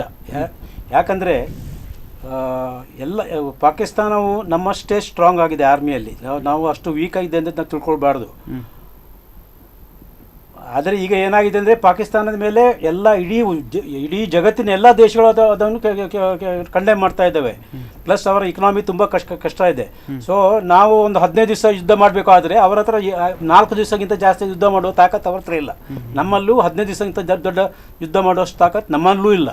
ಸೊ ಯುದ್ಧ ಮಾಡೋದಂತ ಅಷ್ಟು ಸುಲಭ ಅಲ್ಲ. ನಮ್ಮ ದೇಶದ ಎಲ್ಲ ಅರ್ಥವ್ಯವಸ್ಥೆ ಕಂಪ್ಲೀಟಾಗಿ ಸ್ಪಾಯ್ಟ್ ಆಗುತ್ತೆ. ಯಾವುದೇ ಡೆವಲಪ್ಮೆಂಟ್ ವರ್ಕ್ ಇಷ್ಟೆಲ್ಲ ಸರ್ಕಾರ ಮಾಡ್ತಾ ಇದೆ, ಯಾವುದು ಮಾಡುವಂಗಾಗಿಲ್ಲ. ಸೊ ನಾವು ಯುದ್ಧ ಇದರ ಸೊಲ್ಯೂಷನ್ ಅಲ್ಲ. ಯುದ್ಧ ಒಂದು ಒನ್ ಆಫ್ ದ ಆಪ್ಷನ್. ನಾವು ಇಂಟರ್ನ್ಯಾಷನಲ್ ಈಗ ನೋಡಿ, ಈಗ ಜೈಷ್ ಎ ಮೊಹಮ್ಮದ್ನ ಮಜರ್ ಮಹಮೂದನ್ನು ಇಂಟರ್ನ್ಯಾಷನಲ್ ಟೆರರಿಸಮ್ ಡಿಕ್ಲೇರ್ ಮಾಡಿ ಅಂದರೆ ಚೈನಾದವರು ಬಿಡ್ತಾ ಇಲ್ಲ. ಬಾಕಿ ಎಲ್ಲ ಒಪ್ಪಿದ್ದಾರೆ, ಚೈನಾ ಬಿಡ್ತಾ ಇವತ್ತು ಒಪ್ಪಲಿಲ್ಲ ಅದು. ಸೊ ಅವ್ರಿಗೂ ಸಪೋರ್ಟ್ ಇದೆ ಅಲ್ಲಿ. ನಮ್ಮ ವಿರುದ್ಧ ಅವ್ರಿಗೆ ಸಪೋರ್ಟ್ ಮಾಡ್ತಾ ಇದ್ದಾರೆ. ಮತ್ತು ಚೈನಾಕ್ಕೆ ಈಗ ಅವ್ರದ್ದು ಪ್ರಾಬ್ಲಮ್ ಅವ್ರಿಗೆ ಜಾಸ್ತಿ ಆಗಿದೆ. ಈಗ ಅವರ CPEC ಅಂತ ಒಂದು ರೋಡ್ ಮಾಡಲಿಕ್ಕೆ ಅವರು ಟ್ರೈ ಮಾಡ್ತಾ ಇದ್ದಾರೆ. ಅದಕ್ಕೆ ಈಗ ಎಲ್ಲ ಒಪೋಸಿಷನ್ ಬರ್ತಾ ಇದೆ. ಸೊ ಅವರಿಗೆ ಅದು ಇಂಪಾರ್ಟೆಂಟ್. ಅದಕ್ಕಾಗಿ ಚೈನಾಕ್ಕೆ ಪಾಕಿಸ್ತಾನಿಗೆ ಸಪೋರ್ಟ್ ಮಾಡಲೇಬೇಕಾಗ್ತದೆ. ಸೊ ಇದೆಲ್ಲ ಇಂಟರ್ನ್ಯಾಷನಲ್ ಇರೋ ಪ್ರಾಬ್ಲಮ್ಮು. ನಾವು ಸುಮ್ಮನೆ ನಾವು ಇದು ವ್ಯರ್ಥ ಆಗಬಾರ್ದು. ಅದಕ್ಕೆ ನಾವು ಆಕ್ಷನ್ ತಗೊಳ್ಬೇಕು. ಅದು ತಗೊಳ್ದು ಗೌರ್ಮೆಂಟ್ ಮಾಡ್ತಾ ಇದೆ. ಯಾವ ಸರ್ಕಾರವು ಸುಮ್ಮನೆ ಇರೋದಿಲ್ಲ. ಖಂಡಿತ. ಕೊನೆಯದಾಗಿ ಏನು ಹೇಳ್ತೀವಿ ಸರ್ ಈ ಒಂದು ವಿಚಾರವಾಗಿ, ಈ ಒಂದು ದಾಳಿಯ ವಿಚಾರವಾಗಿ, ಮತ್ತು ಅದೇ ರೀತಿಯಲ್ಲಿ ಈ ಒಂದು ಯೋಧರ ಕುಟುಂಬದ, ಈಗಾಗಲೇ ಕೇಳಿದೆ ನಾನು ಯೋಧರ ಕುಟುಂಬದ ವಿಚಾರವಾಗಿ ಅಂತ. ಆದರೆ ಏನು ಹೇಳ್ತೀರಿ ಒಟ್ಟಾರೆ ಈ ಒಂದು ಭಾರತದ ಒಂದು ವಿಚಾರವಾಗಿ ಏನು ಹೇಳ್ತೀರಿ? ಒಟ್ಟು ಯೋಧರ ಕುಟುಂಬ ನಿನ್ನೇನು 49 ಜನರನ್ನು ಕಳ್ಕೊಂಡಂಥ ಯೋಧರ ಕುಟುಂಬದ ಜೊತೆ ಒಟ್ಟು ಭಾರತೀಯರು ನಾವೆಲ್ಲರೂ ಇದ್ದೇವೆ, ಅದೇ ಮಾತು. ಅದರ ಜೊತೆಗೆ ಇವತ್ತು ಸಾರ್ವಜನಿಕರು ಹೇಳ್ತಾ ಇದ್ದಾರೆ, ಇದನ್ನು ನಾವು ಎಲ್ಲರೂ ಒಟ್ಟು ಭಾರತೀಯರು ಹೇಳ್ತಾ ಇದ್ದಾರೆ, ಮತ್ತೆ ವಾಪಸ್ ಅಟ್ಯಾಕ್ ಮಾಡಬೇಕು, ರಿವೆಂಜ್ ತೊಗೊಳ್ಬೇಕು, ಪ್ರತಿಕ್ರಿಯೆ ಯಾವಾಗ, ಎಲ್ಲವೂ ಸರಿ. ನಾವು ಒಂದು 20 ವರ್ಷ ಹಿಂದೆ ನಡೆದಿರುವಂಥ ಒಂದು ಘಟನೆಯನ್ನು ನಾವು ನೆನ್ಪು ಮಾಡ್ಕೊಳ್ಬೇಕು ಇವತ್ತು. ಯಾಕಂದರೆ ನಿನ್ನೆ ನಡೆದಂಥ ಬಾಂಬ್ ಬ್ಲಾಸ್ಟ್ ಏನಿದೆ ಅದರ ಹಿಂದೆ ಇರುವಂಥದ್ದು ಜೈಷ್ ಎ ಮೊಹಮ್ಮದ್. ಅದರ ಸಂಪೂರ್ಣ ಜವಾಬ್ದಾರಿಯನ್ನು ಆ ಭಯೋತ್ಪಾದಕ ಸಂಘಟನೆ ತಗೊಂಡಿದೆ. ಅದರ ಮುಖ್ಯಸ್ಥ ಯಾರು, ಅದನ್ನು ಹುಟ್ಟಾಕಿದವನು ಯಾರು? ಮೌಲಾನಾ ಮಸೂದ್ ಅಜರ್. ಆತ ಕಳೆದ 20 ವರ್ಷದ ಹಿಂದೆ 1999 ಡಿಸೆಂಬರ್ 24ನೇ ತಾರೀಕಿಗೆ ನಮಗೆಲ್ಲರಿಗೂ ಗೊತ್ತಿದೆ, ಆ ವಿಮಾನವನ್ನ ಭಾರತದ ಇಂಡಿಯನ್ ಏರ್ಲೈನ್ಸ್ ವಿಮಾನವನ್ನ ಆತ ಅಪಹರಣ ಮಾಡ್ತಾರೆ ಭಯೋತ್ಪಾದಕರು. ಅಪಹರಣ ಯಾಕೋಸ್ಕರ ಮಾಡಿದ್ರು ಅಂದರೆ ಅದನ್ನ ಕಂದಹಾರಲ್ಲಿ ಕೊಂಡೋಗಿ ಇಳಿಸ್ತಾರೆ. ಅವರದೊಂದು ಬೇಡಿಕೆ ಇತ್ತು, ಮೌಲಾನಾ ಮಸೂದ್ ಅಜರ್ನನ್ನ ಅದರ ಜೊತೆಗೆ 2 ಜನರನ್ನ ಭಯೋತ್ಪಾದಕರು ಭಾರತದ ಜೈಲಲ್ಲಿದ್ದಾರೆ, ಅವರನ್ನ ಬಿಟ್ಟುಕೊಡ್ಬೇಕು. ಬಿಟ್ಟು ಕೊಟ್ಟರೆ ನಾವು ನಮ್ಮ ಏನು ಫ್ಲೈಟಲ್ಲಿ ಇರುವಂಥ 180-190 ಪ್ರಯಾಣಿಕರನ್ನು ನಾವು ನಿಮಗೆ ವಾಪಸ್ ಭಾರತೀಯರನ್ನು ವಾಪಸ್ ಕೊಡ್ತೇವೆ ಅಂತ ಈ ರೀತಿಯಾಗಿ ಭಯೋತ್ಪಾದಕರು ನಮ್ಮ ಸರ್ಕಾರದ ಮೇಲೆ ಬ್ಲ್ಯಾಕ್ ಮೇಲ್ಗಳನ್ನು ಮಾಡ್ತಾರೆ. ಆವಾಗ ಆ ಸಂದರ್ಭದಲ್ಲಿ ನಮ್ಮ ದೇಶದ ಜನತೆ ನಡೆದುಕೊಂಡಿರುವಂತಹ ಪರಿಸ್ಥಿತಿ ಆಗಿತ್ತು. ಈ ದೇಶದ ಮಾಧ್ಯಮಗಳು ಎಂತಹ ವರ್ತನೆಗಳನ್ನು ತೋರಿಸ್ತಿದ್ವು. ನಮಗೆ ಬೇಕಾಗಿರೋದು ಭಯೋತ್ಪಾದನೆ ಕೊಟ್ಟುಬಿಡಿ, ಆ ಪ್ರಯಾಣಿಕರು ಯಾರಿದ್ದಾರೆ ನಾಗರಿಕರ ಏನಿದ್ದಾರೆ ಅವರನ್ನು ವಾಪಸ್ ತಗೊಳ್ಬೇಕು, ಅದಕ್ಕೋಸ್ಕರ ಈ ಭಯೋತ್ಪಾದಕರನ್ನು ನಾವು ಬಿಟ್ಟುಕೊಡ್ಬೇಕು ಅಂತ ಎಲ್ಲರೂ ಸರ್ಕಾರದ ಮೇಲೆ ಪ್ರೆಷರನ್ನು ಹಾಕ್ತಾರೆ, ಒತ್ತಡ ತಂತ್ರವನ್ನು ಉಪಯೋಗಿಸ್ತಾರೆ. ಅವತ್ತು ಮಾಡಿದಂಥ ಆ ತಪ್ಪಿನ ಪರಿಣಾಮವಾಗಿ ನಾವು ಇವತ್ತು ಅನುಭವಿಸ್ತಾ ಇದ್ದೇವೆ. ಅವತ್ತು ನಾವು ಆ ಮೌಲಾನಾ ಮಸೂದ್ ಅಜರ್ನನ್ನು ಬಿಟ್ಟು ಕೊಟ್ಟಿದ್ದರ ಪರಿಣಾಮವಾಗಿ ಆತ ಹೋಗಿ ಜೈಷೆ ಮೊಹಮ್ಮದ್ ಎನ್ನುವಂಥ ಸಂಘಟನೆಯನ್ನು ಹುಟ್ಟಾಕ್ತಾನೆ, ಭಯೋತ್ಪಾದಕ ಸಂಘಟನೆಯನ್ನು. ಆ ನಂತರ ನೋಡಿ ಇವತ್ತು ಬಾಂಬ್ ಬ್ಲಾಸ್ಟ್, ಈ ರೀತಿಯ ಕೃತ್ಯಗಳು ಕಳೆದ 2018ರಲ್ಲಿ ಆಯಿತು, 2017ರಲ್ಲಿ ಆಯಿತು.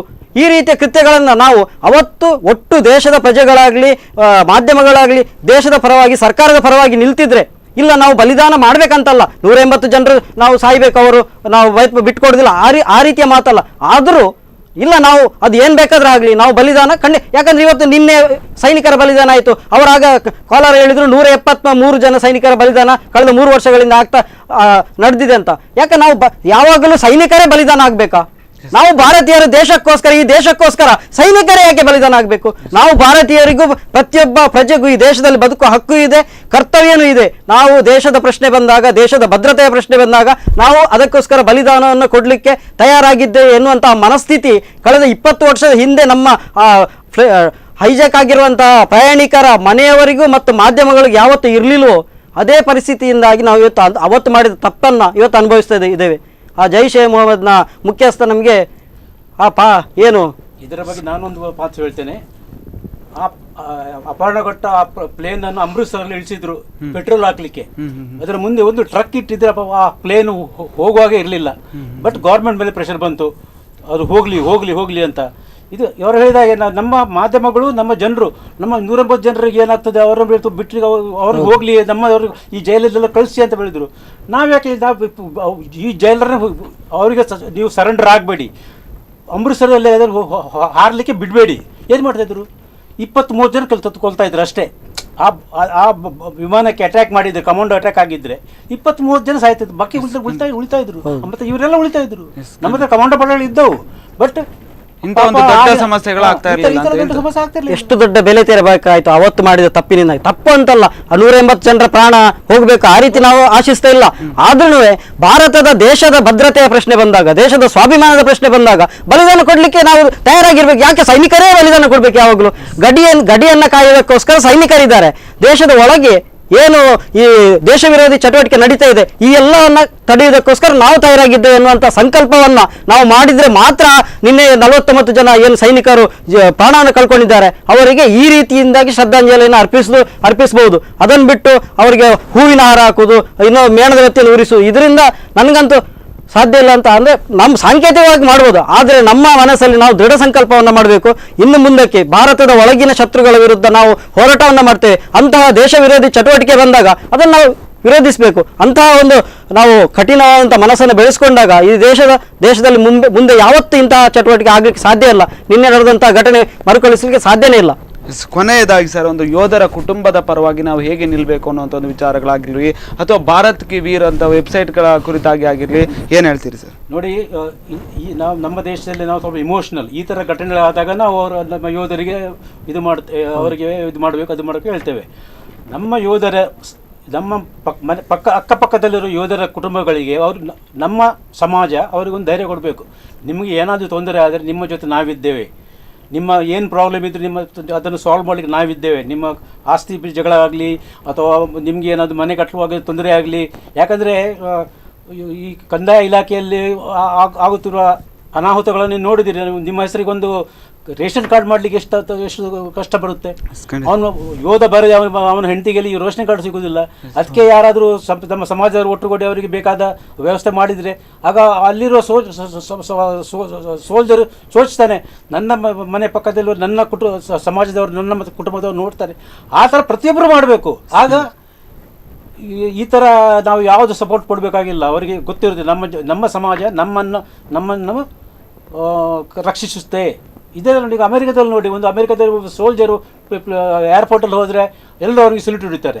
ನಮ್ಮಲ್ಲಿ ಈಗ ಯಾವ ಸೋಲ್ಜರ್ ಹೋದ್ರೆ ಯಾರು ಅವನು ಕೇಳೋರು ಇರೋದಿಲ್ಲ, ಗೊತ್ತೇ ಆಗೋದಿಲ್ಲ.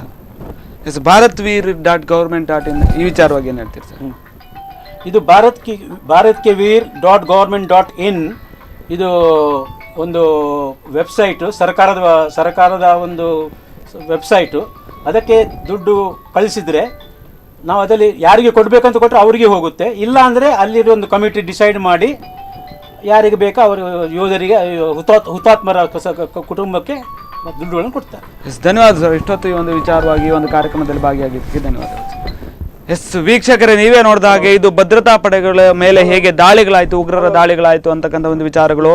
ಇನ್ನು ನಾವು ಕೂಡ ದಾಳಿಗಳಾದಂಥ ಕುಟುಂಬಗಳ ಮೇಲೆ, ಆ ಒಂದು ಯೋಧರ ಕುಟುಂಬಗಳ ಮೇಲೆ, ಅವರೊಂದು ಕುಟುಂಬಗಳ ಜೊತೆ ನಾವು ನಿಲ್ಲಬೇಕು. ಅವರ ಜೊತೆ ನಾವು ನಿಂತು ಅವರ ಒಂದು ಕಾರ್ಯಕ್ರಮಗಳನ್ನು ಅದು ಅವರ ಒಂದು ಜೀವನವನ್ನು ಮುನ್ನಡೆಸುವಲ್ಲಿ ನಾವು ಕೂಡ ಪ್ರಮುಖವಾದಂಥ ಒಂದು ಪಾತ್ರವನ್ನು ವಹಿಸಬೇಕು ಅಂತಕ್ಕಂಥ ವಿಚಾರಗಳು. ನಮ್ಮ ಯೋಧ ನಮ್ಮ ಹೆಮ್ಮೆ. ಅದೇ ರೀತಿಯಲ್ಲಿ ಯೋಧರ ಪ್ರತಿಯೊಂದು ಕುಟುಂಬಗಳ ಜೊತೆ ನಾವು ನಿಲ್ಲಬೇಕು ಅಂತ ಆದರೆ bharatveer.government.in ಅಂತ ಒಂದು ವೆಬ್ಸೈಟ್ ಇದೆ. ಅಲ್ಲಿ ನಿಮ್ಮ ಕೈಲಾದಷ್ಟು ನೀವು ಕಾಂಟ್ರಿಬ್ಯೂಟ್ಗಳನ್ನು ಮಾಡ್ಬೋದು. ಇದು ಸರ್ಕಾರದ ಪರವಾಗಿ ಯೋಧರ ಕುಟುಂಬಗಳಿಗೆ ಹೋಗುತ್ತೆ.